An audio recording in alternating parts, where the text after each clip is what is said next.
Doctor Dalip Kaur Tiwana ਦੀ ਸਵੈ ਜੀਵਨੀ ਹੈ ਤੁਰਦਿਆਂ ਤੁਰਦਿਆਂ। ਅੰਗ 20ਵਾਂ। ਬਹੁਤ ਪੁਰਾਣੀ ਗੱਲ ਹੈ। ਨੈਸ਼ਨਲ ਬੁੱਕ ਟਰਸਟ ਵਾਲਿਆਂ ਨੇ ਚੰਡੀਗੜ੍ਹ ਪੁਸਤਕ ਮੇਲਾ ਲਗਾਇਆ ਸੀ। ਪੁਸਤਕ ਮੇਲੇ 'ਚੋਂ ਕਿਸੇ ਨਾ ਕਿਸੇ ਲੇਖਕ ਨੂੰ ਬੁਲਾ ਕੇ ਮੈਦਾਨ 'ਚ ਭਾਸ਼ਣ ਕਰਵਾਉਂਦੇ। ਉਸ ਵਾਰੀ ਉਹਨਾਂ ਨੇ ਮੈਨੂੰ ਭਾਸ਼ਣ ਦੇਣ ਲਈ ਸੱਦਿਆ। ਕੁੜੀਆਂ ਉਹਨਾਂ ਵੇਲਿਆਂ 'ਚ ਬਹੁਤ ਘੱਟ ਲੇਖਕਾਵਾਂ ਹੁੰਦੀਆਂ ਸਨ ਤੇ ਦੂਸਰਾ ਲੇਖਕ ਔਰਤਾਂ ਬਾਰੇ ਇਮੇਜ ਦਿੱਲੀ ਤੋਂ ਬਣਦੀ ਸੀ, ਕਿਉਂਕਿ ਅਮਰਤਾ, ਪ੍ਰਭਜੋਤ ਤੇ ਅਜੀਤ ਕੌਰ ਦਿੱਲੀ 'ਚ ਹੀ ਰਹਿੰਦੀਆਂ ਸਨ। ਸਰੋਤਿਆਂ ਦੀ ਬਹੁਤ ਵੱਡੀ ਭੀੜ ਮੈਨੂੰ ਸੁਣਨ ਲਈ ਜੁੜ ਗਈ। ਉਸ ਤੋਂ ਮਗਰੋਂ ਤਰ੍ਹਾਂ ਤਰ੍ਹਾਂ ਦੇ ਪ੍ਰਸ਼ਨ ਪੁੱਛੇ ਗਏ, ਜਿਨ੍ਹਾਂ ਦੇ ਮੈਂ ਆਪਣੀ ਬੁੱਧੀ ਅਨੁਸਾਰ ਉੱਤਰ ਦਿੰਦੀ ਰਹੀ। ਕਈ ਵਾਰੀ ਤਾੜੀਆਂ ਵੱਜੀਆਂ। ਉੱਥੇ ਲੇਖਕ ਵੀ ਤੇ ਪਾਠਕ ਵੀ ਬਹੁਤ ਸਾਰੇ ਆਏ ਹੋਏ ਸਨ ਤੇ ਤਮਾਸ਼ਬੀਨ ਵੀ। ਜਸਬੀਰ ਭੁੱਲਰ ਨੂੰ ਸ਼ਰਾਰਤ ਸੁੱਝੀ। ਉਹਨੇ ਕਮੈਂਟ ਦਿੱਤਾ ਕਿ ਇੱਕ ਮੇਰੀ ਅੱਖ ਕਾਸ਼ ਨੀਂਦ, ਦੂਜਾ ਡਾਲਿਆ ਗਲੀ 'ਚ ਚਰਖਾ, ਜਿਹਦਾ ਮਤਲਬ ਸੀ ਇੱਕ ਔਰਤ ਤੇ ਫਿਰ ਲੇਖਿਕਾ। ਇਸ ਸਾਰੀ ਭੀੜ ਦਾ ਮਤਲਬ ਇੰਨਾ ਕੁ ਬਣਦਾ ਸੀ। ਮੈਂ ਆਖਿਆ, ਲੋਕ ਗੀਤ ਰਾਹੀਂ ਕਮੈਂਟ ਦਿੱਤੀ ਗਈ ਹੈ, ਮੈਂ ਇਸੇ ਭਾਸ਼ਾ 'ਚ ਜਵਾਬ ਦੇਣਾ ਚਾਹਾਂਗੀ। ਮੈਂ ਜਵਾਬ ਦਿੱਤਾ, ਅੰਨਾ ਜੁਲਾਹਾ ਮਾਂ ਨਾਲ ਮਸ਼ਕਰੀਆਂ। ਫਿਰ ਤਾਂ ਉਹ ਹਾਸਾ ਪਿਆ, ਉਹ ਤਾੜੀਆਂ ਵੱਜੀਆਂ ਕਿ ਜਸਵੀਰ ਦੀ ਹਮੇਸ਼ਾ ਲਈ ਆਪਣੇ ਮੇਰੇ ਨਾਲ ਰਿਸ਼ਤੇ ਪ੍ਰਤੀ ਸੁਰ ਬਦਲ ਗਈ। ਹੁਣ ਉਹ ਤੇ ਉਹਦਾ ਪਰਿਵਾਰ ਮੋਹ ਤੇ ਸਤਿਕਾਰ ਵਿੱਚ ਸਭ ਤੋਂ ਅੱਗੇ ਨੇ। ਉਹਦੀ ਬਰਫ਼ ਦਾ ਇੱਕ ਆਦਮੀ ਕਹਾਣੀ ਸੁਣ ਕੇ ਮੈਂ ਆਖਿਆ ਸੀ, ਜੇ ਮੇਰੇ ਵੱਸ ਹੋਵੇ ਸਾਹਿਤ ਅਕੈਡਮੀ ਦਾ ਅਵਾਰਡ ਇਸ ਕੱਲੀ ਕਹਾਣੀ ਨੂੰ ਹੀ ਦੇ ਦਿਆਂ। ਉਹ ਬਹੁਤ ਚੰਗਾ ਇਨਸਾਨ ਤੇ ਬਹੁਤ ਚੰਗਾ ਲੇਖਕ ਹੈ ਤੇ ਫੌਜੀ ਜੀਵਨ ਨਾਲ ਸੰਬੰਧਿਤ ਕਹਾਣੀਆਂ ਉਸ ਨਾਲੋਂ ਵਧੀਆ ਕੋਈ ਨਹੀਂ ਲਿਖ ਸਕਦਾ। ਮੈਂ ਇੱਕ ਵਾਰੀ ਹੈਰਾਨ ਹੋ ਕੇ ਉਹਨੂੰ ਪੁੱਛਿਆ ਕਿ ਹੁਣ ਤੱਕ ਤੈਨੂੰ ਸਾਹਿਤ ਅਕੈਡਮੀ ਦਾ ਅਵਾਰਡ ਕਿਉਂ ਨਹੀਂ ਮਿਲਿਆ? ਹੱਸ ਕੇ ਆਖਣ ਲੱਗਿਆ, ਤੁਹਾਨੂੰ ਪਤਾ ਹੀ ਹੈ ਇਨਾਮ ਕਿਵੇਂ ਮਿਲਦੇ ਨੇ, ਜੋੜ ਤੋੜ ਮੈਨੂੰ ਕਰਨੇ ਹੀ ਨਹੀਂ ਆਉਂਦੇ। ਅੰਗ 21ਵਾਂ। ਭਾਈ ਜੋਤ ਸਿੰਘ 80-85 ਸਾਲ ਦੇ ਪੰਜਾਬੀ ਯੂਨੀਵਰਸਿਟੀ ਦੇ ਪਹਿਲੇ ਵਾਈਸ ਚਾਂਸਲਰ ਸਨ। ਕੋਈ ਫੰਕਸ਼ਨ ਹੋਣਾ ਸੀ, ਗਵਰਨਰ ਨੇ ਆਉਣਾ ਸੀ। ਸਵੇਰੇ ਸਵੇਰੇ ਉਹ ਇੰਤਜ਼ਾਮ ਦੇਖਣ ਆ ਗਏ। ਇੰਤਜ਼ਾਮ ਦੇਖਣ ਦੀ ਮੇਰੀ ਵੀ ਡਿਊਟੀ ਲੱਗੀ ਸੀ। ਮੈਂ ਉਹਨਾਂ ਤੋਂ ਵੀ ਪਹਿਲਾਂ ਪਹੁੰਚ ਗਈ ਸੀ। ਰੇਪ ਪਜਾਮਾ, ਕਾਲੀ ਅਚਕਨ, ਦੁੱਧ ਚਿੱਟੀ ਪਗੜੀ ਤੇ ਚੁਸਤ ਚਾਲ ਦੇਖ ਮੈਂ ਆਖਿਆ, ਭਾਈ ਸਾਹਿਬ ਅੱਜ ਤੇ ਤੁਸੀਂ ਬੜੇ ਸਮਾਰਟ ਲੱਗ ਰਹੇ ਹੋ। ਤੈਨੂੰ ਪਤਾ ਮੈਂ ਹਰ ਰੋਜ਼ 5 ਮੀਲ ਸੈਰ ਕਰਦਾ ਹਾਂ। ਬੋਲੇ, ਕਈ ਲੋਕਾਂ ਨੂੰ ਤਾਂ ਸੈਰ ਕਰਨੀ ਬੜੀ ਔਖੀ ਲੱਗਦੀ ਹੈ। ਮੈਂ ਆਖਿਆ, ਔਖੀ ਲੱਗਦੀ ਹੈ ਜਿਨ੍ਹਾਂ ਨੇ ਆਪਣੇ ਨਾਲ ਕੁਇੰਟਲ ਮਹਾਪ੍ਰਸ਼ਾਦ ਚੁੱਕਿਆ ਹੁੰਦਾ। ਬੋਲੇ, ਮਗਰੋਂ ਭਾਈ ਸਾਹਿਬ ਦੀ ਸੈਰ ਇੰਨੀ ਮਸ਼ਹੂਰ ਹੋਈ ਕਿ ਮਜ਼ਾਕ ਬਣ ਗਿਆ। ਆਖਣ ਇੱਕ ਵਾਰੀ ਇੰਨਾ ਮੀਂਹ ਪਿਆ, 6-6, 7-7 ਫੁੱਟ ਪਾਣੀ ਚੜ੍ਹ ਆਇਆ। ਇਸ ਪਾਣੀ 'ਚ ਇੱਕ ਪਗੜੀ ਰੁੜਦੀ ਹੋਈ ਕਦੇ ਸੱਜੇ ਨੂੰ ਲੰਘ ਜਾਏ, ਕਦੇ ਸੱਜਿਓਂ ਮੁੜ ਕੇ ਖੱਬੇ ਨੂੰ ਲੰਘ ਜਾਏ। ਇਉਂ ਹੀ ਘੁੰਮਦੀ ਪਗੜੀ ਨੂੰ ਦੇਖ ਕੇ ਕਿਸੇ ਨੇ ਆਖਿਆ, ਇਹ ਤਾਂ ਭਾਈ ਜੋਤ ਸਿੰਘ ਸੈਰ ਕਰਦੇ ਫਿਰਦੇ ਨੇ। ਅੰਗ 22ਵਾਂ। ਸ਼ੁਰੂ ਦੇ ਦਿਨਾਂ 'ਚ 1 ਸਾਲ ਮੈਂ ਨਾਭੇ ਪੜ੍ਹਾਇਆ। ਜਮਾਤਾਂ ਲਈ ਕਮਰੇ ਪੂਰੇ ਨਾ ਹੋਣ ਕਾਰਨ ਕੁਝ ਜਮਾਤਾਂ ਸ਼ਾਂਤੀ ਨਿਕੇਤਨ ਵਾਂਗ ਇੱਧਰ ਉੱਧਰ ਦਰਖਤਾਂ ਹੇਠ ਵੱਡੇ ਸਾਰੇ ਗਰਾਊਂਡ 'ਚ ਹੀ ਲੱਗਦੀਆਂ ਸੀ।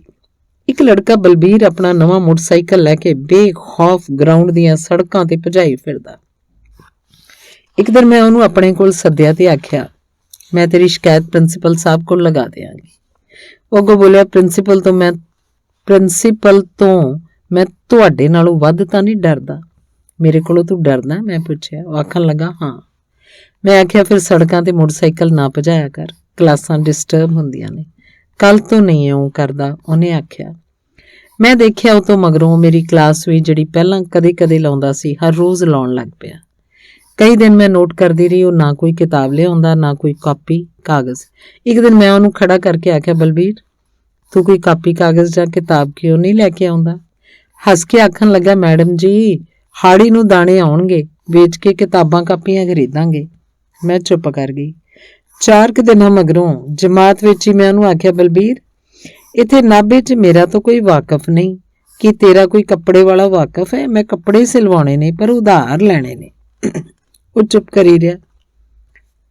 ਅਗਲੇ ਦਿਨ ਉਹ ਘਰੋਂ 2000 ਰੁਪਏ ਲੈ ਆਇਆ ਤੇ ਮੈਨੂੰ ਦੇ ਕੇ ਆਖਣ ਲੱਗਾ, ਆਪਾਂ ਕਿਸੇ ਤੋਂ ਉਧਾਰ ਕਿਉਂ ਲੈਣਾ?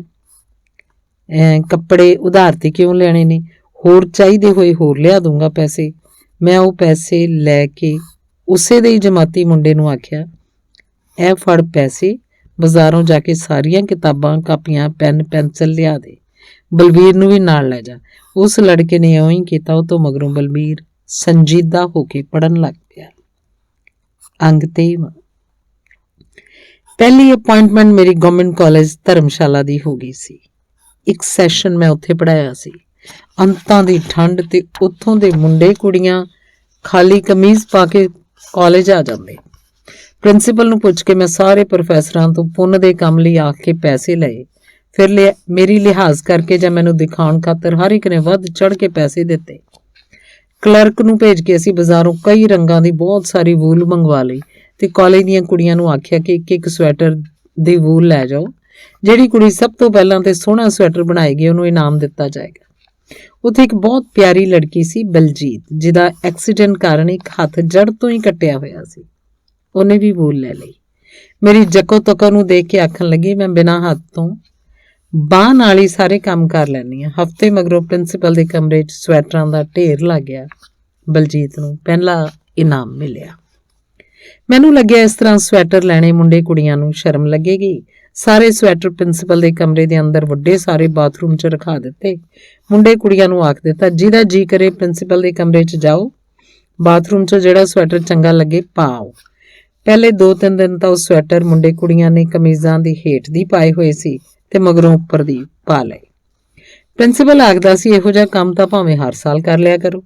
ਪਰ ਅਗਲੇ ਸਾਲ ਤੱਕ ਮੇਰੀ ਬਦਲੀ ਹੋ ਗਈ ਸੀ, ਕਿਉਂਕਿ ਧਰਮਸ਼ਾਲਾ ਜਾਣ ਵਾਲਾ ਪਠਾਨਕੋਟ ਤੋਂ ਪਹਾੜੀ ਰਸਤਾ ਮੈਨੂੰ ਬਹੁਤ ਔਖੇ ਕਰਦਾ ਸੀ।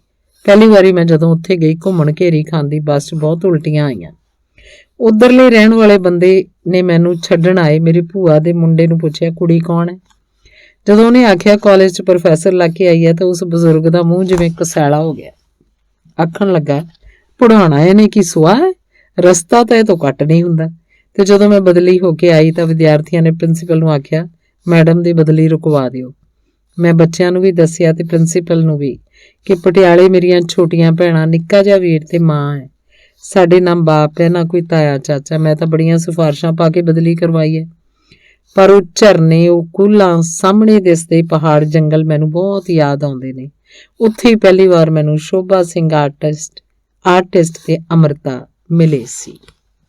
ਅੰਗ 24ਵਾਂ। ਲੰਡਨ ਕਾਨਫਰੰਸ ਤੇ ਜਾਣ ਵੇਲੇ ਕਿਰਾਇਆ ਮੈਨੂੰ ਯੂਨੀਵਰਸਿਟੀ ਨੇ ਦਿੱਤਾ ਸੀ। ਉਹਨਾਂ ਦਿਨਾਂ 'ਚ ਆਉਣ ਜਾਣ ਦਾ ਕਿਰਾਇਆ 9,000 ਲੱਗਦਾ ਸੀ। ਜਿਸ ਭਾਈ ਤੋਂ ਮੈਂ ਟਿਕਟ ਲਿਆ ਸੀ ਉਹ ਮੇਰੇ ਨੋਵਲਾਂ ਦਾ ਫੈਨ ਸੀ।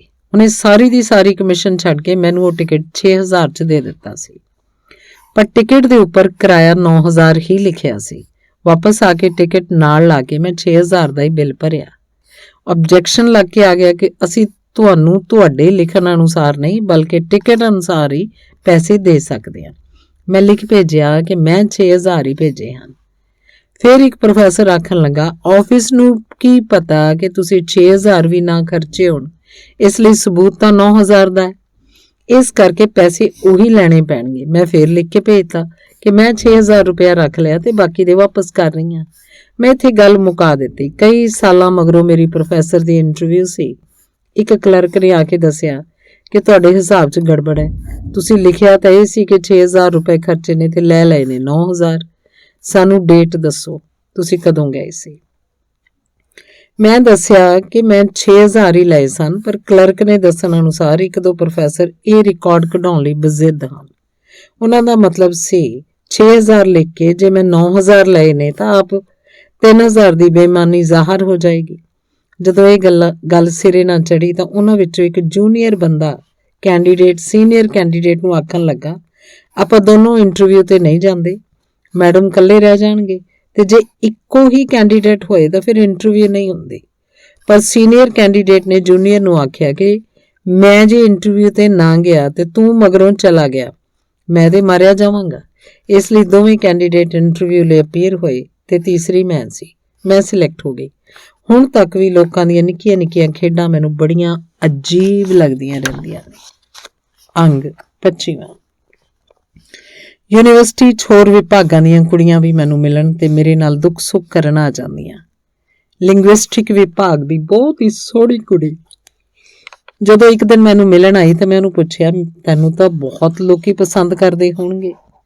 ਉਹ ਦਾਨਿਆਂ ਸਿਆਣਿਆਂ ਵਾਂਗ ਮੈਨੂੰ ਦੱਸਣ ਲੱਗੀ, ਪਸੰਦ ਤੋਂ ਮਤਲਬ ਫਲਰਟੇਸ਼ਨ ਜਾਂ ਫਿਰ ਵਿਆਹ। ਫਲਰਟ ਕਰਨਾ ਮੈਨੂੰ ਪਸੰਦ ਨਹੀਂ, ਵਿਆਹ ਲਈ ਇੱਥੇ ਜਾਂ ਕੋਈ ਵਿਦਿਆਰਥੀ ਹੋਏਗਾ ਜਾਂ ਟੀਚਰ, ਦੋਵੇਂ ਮੈਨੂੰ ਪਸੰਦ ਨਹੀਂ। ਵਿਦਿਆਰਥੀ ਅਜੇ ਏਡੇ ਵੱਡੇ ਫਲਰਟ ਕਰਨ ਜੋਗਾ ਨਹੀਂ ਹੁੰਦਾ ਤੇ ਟੀਚਰ ਨਿੱਤ ਨਵੀਆਂ ਕੁੜੀਆਂ ਨਾਲ ਵਾਹ ਪੈਣ ਕਰਕੇ ਘਰ ਵਾਲੀ ਉਹਨੂੰ ਕੁਝ ਦੇਰ ਮਗਰੋਂ ਬੇਹੀ ਲੱਗਣ ਲੱਗ ਪੈਂਦੀ ਹੈ। ਦੂਸਰਾ, ਜੇ ਮਾਂ-ਬਾਪ ਕਰਨਗੇ ਤਾਂ ਸਾਰਾ ਕੁਝ ਦੇਖਭਾਲ ਕੇ ਕਰਨਗੇ ਤੇ ਫਿਰ ਸਾਰੀ ਜ਼ਿੰਮੇਵਾਰੀ ਵੀ ਉਹਨਾਂ ਦੀ ਹੋਏਗੀ। ਪਰ ਸਾਰੀਆਂ ਕੁੜੀਆਂ ਨੂੰ ਇਹਨਾਂ ਗੱਲਾਂ ਦੀ ਸਮਝ ਨਹੀਂ ਹੁੰਦੀ। ਕਈ ਤਾਂ ਇੰਨਾ ਉਲਝਦੀਆਂ ਨੇ ਕਿ ਆਤਮ ਹੱਤਿਆ ਤੱਕ ਚਲੀਆਂ ਜਾਂਦੀਆਂ ਨੇ। ਇਹੋ ਹਾਲ ਲੜਕਿਆਂ ਦਾ ਹੈ। ਕਾਮੂ ਨੇ ਠੀਕ ਹੀ ਆਖਿਆ ਸੀ, ਆਉਣ ਵਾਲੇ ਸਮੇਂ 'ਚ ਸਭ ਤੋਂ ਵੱਡੀ ਸਮੱਸਿਆ ਆਤਮ ਹੱਤਿਆ ਦੀ ਹੋਏਗੀ, ਕਿਉਂਕਿ ਅੱਜ ਸਾਰੀਆਂ ਪਰੰਪਰਾਵਾਦੀ ਕੀਮਤਾਂ ਸਾਡੇ ਹੱਥੋਂ ਛੁੱਟਦੀਆਂ ਜਾ ਰਹੀਆਂ ਨੇ। ਨੀਤਸ਼ੇ ਦੇ ਆਖਣ ਵਾਂਗ ਜਦੋਂ ਰੱਬ ਹੀ ਮਰ ਗਿਆ ਤਾਂ ਬਾਕੀ ਕੀ ਬਚਿਆ। ਅੱਜ ਦੇ ਮੁੰਡੇ ਕੁੜੀਆਂ ਨੂੰ ਇਹ ਸਮਝ ਨਹੀਂ ਲੱਗਦੀ ਕਿ ਦੇਹ ਨੂੰ ਜੇ ਸੇਕਰਡ ਨਹੀਂ ਸਮਝੋਗੇ ਤਾਂ ਜਨਮ ਅਕਾਰਤ ਗਵਾਓਗੇ। ਸਾਡੇ ਪੂਰਵਜਾਂ ਅਨੁਸਾਰ ਇਸ ਦੇਹ ਨੂੰ ਤਾਂ ਦੇਵਤੇ ਵੀ ਲੋਚਦੇ ਨੇ, ਕਿਉਂਕਿ ਇਹ ਦੇਹ ਹੀ ਸਾਰੇ ਕਰਮਾਂ ਧਰਮਾਂ ਦਾ ਸਾਧਨ ਬਣਦੀ ਹੈ। ਇਹ ਨਿਰੋਲ ਇੰਦਰੀ ਸੁੱਖਾਂ ਦੇ ਸਾਧਨਾਂ ਲਈ ਨਹੀਂ ਹੈ। ਇੱਕ ਦਿਨ ਇੱਕ ਕੁੜੀ ਮੇਰੇ ਕੋਲ ਘਰ ਆਈ। ਗੱਲ ਕੋਈ ਕਰੇ ਨਾ ਤੇ ਬਸ ਰੋਈ ਜਾਏ। ਰੋਣ ਨਾਲ ਜਦੋਂ ਉਹਦਾ ਮਨ ਹਲਕਾ ਹੋ ਗਿਆ ਤਾਂ ਮੈਂ ਉਹਨੂੰ ਆਖਿਆ, ਰੋਣ ਨਾਲ ਕੁਝ ਵੀ ਨਹੀਂ ਬਦਲਦਾ, ਤੂੰ ਗੱਲ ਦੱਸ, ਆਪਾਂ ਹੱਲ ਲੱਭ ਲਵਾਂਗੇ। ਮੇਰਾ ਖਿਆਲ ਸੀ ਕਈ ਹੋਰ ਕੁੜੀਆਂ ਵਾਂਗੂ ਵੀ ਰਿਸਰਚ ਸਕਾਲਰ ਹੋਣ ਕਰਕੇ ਕਿਸੇ ਗਾਈਡ ਦੀਆਂ ਘਟੀਆ ਹਰਕਤਾਂ ਤੋਂ ਤੰਗ ਆ ਕੇ ਦੱਸਣ ਆਈ ਹੋਏਗੀ। ਮੈਂ ਕੁਝ ਨਹੀਂ ਸੀ ਕਰਦੀ, ਬਸ ਉਸ ਬੰਦੇ ਨੂੰ ਜਾ ਕੇ ਆਖ ਦਿੰਦੀ ਸੀ ਵੀ ਫਲਾਣੀ ਕੁੜੀ ਮੇਰੀ ਰਿਸ਼ਤੇਦਾਰ ਹੈ, ਉਹਦਾ ਕੰਮ ਛੇਤੀ ਕਰਵਾ ਦਿਓ। ਇੰਨੇ ਨਾਲ ਅਗਲਾ ਸਮਝ ਆਉਂਦਾ ਸੀ, ਅਗਲੀ ਮੈਡਮ ਕੋਲ ਜਾ ਕੇ ਮੇਰੇ ਬਾਰੇ ਸਭ ਕੁਝ ਦੱਸ ਵੀ ਸਕਦੀ ਹੈ ਤੇ ਉਹ ਸਹੀ ਹੋ ਜਾਂਦਾ ਸੀ। ਪਰ ਅੱਜ ਵਾਲੀ ਕੁੜੀ ਨੇ ਆਖਿਆ, ਮੈਡਮ ਤੁਸੀਂ ਕਲਾਸ 'ਚ ਦੱਸਦੇ ਵੀ ਹੁੰਦੇ ਸੀ ਕਿ ਹਰ ਕੁੜੀ ਤੇ ਹਰ ਮੁੰਡਾ ਸਿਰਫ 3 ਫਿਕਰਿਆਂ ਦੀ ਮਾਰ ਹੁੰਦਾ ਹੈ। ਪਹਿਲਾਂ ਲੜਕਾ ਆਖੇਗਾ ਤੂੰ ਬੜੀ ਇੰਟੈਲੀਜੈਂਟ ਹੈ, ਫਿਰ ਆਖੇਗਾ ਤੂੰ ਬੜੀ ਸੋਹਣੀ ਹੈ ਤੇ ਫਿਰ ਆਖੇਗਾ ਆਈ ਲਵ ਯੂ। ਇੰਨੀ ਗੱਲ ਨਾਲ ਕੁੜੀਆਂ ਦਾ ਦਿਮਾਗ ਭੌਂ ਜਾਂਦਾ ਹੈ। ਇਸੇ ਤਰ੍ਹਾਂ ਚਲਾਕ ਕੁੜੀ ਆਪਣੇ ਪਸੰਦ ਦੇ ਮੁੰਡੇ ਨੂੰ ਪਹਿਲਾਂ ਆਖੇਗੀ ਤੂੰ ਬਹੁਤ ਚੰਗਾ ਹੈ, ਫਿਰ ਆਖੇਗੀ ਤੂੰ ਬੜਾ ਸਮਾਰਟ ਹੈ ਤੇ ਫਿਰ ਆਖੇਗੀ ਆਈ ਲਵ ਯੂ। ਇਹੀ 3 ਫਿਕਰੇ ਲੜਕਿਆਂ ਤੇ ਧਰਤੀ ਤੋਂ ਪੈਰ ਉਖਾੜ ਦਿੰਦੇ ਨੇ। ਤੁਸੀਂ ਦੱਸਦੇ ਹੁੰਦੇ ਸੀ ਤੁਸੀਂ ਇਹਨਾਂ ਫਿਕਰਿਆਂ ਦੀ ਮਾਰ 'ਚ ਨਾ ਆਇਓ, ਸਗੋਂ ਇਹ ਦੇਖੋ ਕਿ ਅਗਲਾ ਇਹ ਫਿਕਰੇ ਵਰਤਦਾ ਕਿਉਂ ਹੈ। ਪਰ ਮੈਂ ਬਹੁਤ ਬੇਵਕੂਫ ਸੀ। ਉਹਨੇ ਇਹਨਾਂ ਫਿਕਰਿਆਂ ਤੋਂ ਵੀ ਅਗਾਂਹ ਜਾ ਕੇ ਮੈਨੂੰ ਇੱਕ ਰਿੰਗ ਲੈ ਕੇ ਦਿੱਤੀ ਤੇ ਮੇਰੀ ਉਂਗਲੀ 'ਚ ਪਾ ਕੇ ਆਖਿਆ, ਸਮਝ ਲੈ ਤੇਰੀ ਮੰਗਣੀ ਦੀ ਰਿੰਗ ਹੈ। ਮੈਂ ਉਹਨੂੰ ਆਖਿਆ ਤੇਰੇ ਘਰ ਦੇ ਬਹੁਤ ਅਮੀਰ ਨੇ, ਮੇਰੇ ਨਾਲ ਵਿਆਹ ਲਈ ਨਹੀਂ ਮੰਨਣਗੇ। ਉਹ ਬੋਲਿਆ ਹੌਲੀ ਹੌਲੀ ਮੈਂ ਆਪੇ ਮਨਾ ਲਵਾਂਗਾ। ਤੇ ਫਿਰ ਇੱਕ ਦਿਨ ਮੈਨੂੰ ਦੇਵੀ ਦੇ ਦਰਸ਼ਨਾਂ ਦੇ ਬਹਾਨੇ ਇੱਕ ਪਹਾੜੀ ਮੰਦਿਰ 'ਚ ਲੈ ਗਿਆ। ਉੱਥੇ ਜਾ ਕੇ ਇੱਕ ਹਾਰ ਮੇਰੇ ਗਲ 'ਚ ਪਾ ਦਿੱਤਾ, ਦੂਜਾ ਮੈਨੂੰ ਫੜਾ ਦਿੱਤਾ ਕਿ ਤੂੰ ਮੇਰੇ ਗਲ 'ਚ ਪਾ ਦੇ। ਤੇ ਮੈਂ ਉਸੇ ਤਰ੍ਹਾਂ ਕੀਤਾ ਤੇ ਫਿਰ ਉਹਨੇ ਆਪਣੀ ਜੇਬ 'ਚੋਂ ਇੱਕ ਡੱਬੀ ਕੱਢੀ ਜਿਸ 'ਚੋਂ ਸੰਧੂਰ ਦੀ ਚੁਟਕੀ ਭਰ ਕੇ ਮੇਰੀ ਮੰਗ 'ਚ ਪਾਤੀ। ਆਖਣ ਲੱਗਿਆ, ਅੱਜ ਤੋਂ ਅਸੀਂ ਹਸਬੈਂਡ ਵਾਈਫ ਹਾਂ। ਉਹ ਸਾਡੇ ਘਰ ਵੀ ਆਉਣ ਜਾਣ ਲੱਗਿਆ। ਮੈਂ ਆਪਣੇ ਘਰਦਿਆਂ ਨੂੰ ਇੰਨਾ ਕੁ ਦੱਸਤਾ ਕਿ ਉਹਨੇ ਮੇਰੇ ਨਾਲ ਸ਼ਾਦੀ ਕਰਨੀ ਹੈ। ਜਦ ਵੀ ਮੇਰੀ ਮਾਂ ਪੁੱਛਦੀ ਕਾਕਾ ਵਿਆਹ ਕਦੋਂ ਕਰਨਾ ਹੈ ਤਾਂ ਉਹ ਆਖਦਾ ਹੈ ਵੀ ਹੌਲੀ ਹੌਲੀ ਘਰਦਿਆਂ ਨੂੰ ਮਨਾਵਾਂਗਾ। ਹੌਲੀ ਹੌਲੀ ਕਰਦਿਆਂ ਉਹਨੇ 2 ਸਾਲ ਲੰਘਾ ਦਿੱਤੇ। ਯੂਨੀਵਰਸਿਟੀ ਦੀ ਪੜ੍ਹਾਈ ਪੂਰੀ ਕਰ ਲਈ। ਹੁਣ ਉਹ ਬਾਹਰ ਜਾ ਰਿਹਾ ਤੇ ਆਖਦਾ ਮੈਂ ਬਥੇਰੀ ਕੋਸ਼ਿਸ਼ ਕੀਤੀ ਪਰ ਮੇਰੇ ਘਰ ਦੇ ਨਹੀਂ ਮੰਨੇ। ਪਰ ਬਾਹਰ ਹੋ ਕੇ ਕੀ ਕਰਾਂਗਾ ਤਾਂ ਮੇਰੇ ਫਾਦਰ ਨੇ ਮੈਨੂੰ ਸਭ ਕਾਸੇ ਤੋਂ ਬੇਦਖਲ ਕਰ ਦੇਣਾ। ਇਸ ਲਈ ਤੂੰ ਮੇਰੀ ਉਡੀਕ 'ਚ ਨਾ ਬੈਠੀ। ਉਹ ਫਿਰ ਬੋਲੀ, ਹੁਣ ਮੈਂ ਫੈਸਲਾ ਕਰ ਲਿਆ ਕਿ ਮੈਂ ਸੁਸਾਈਡ ਕਰ ਲੈਣੀ ਹੈ।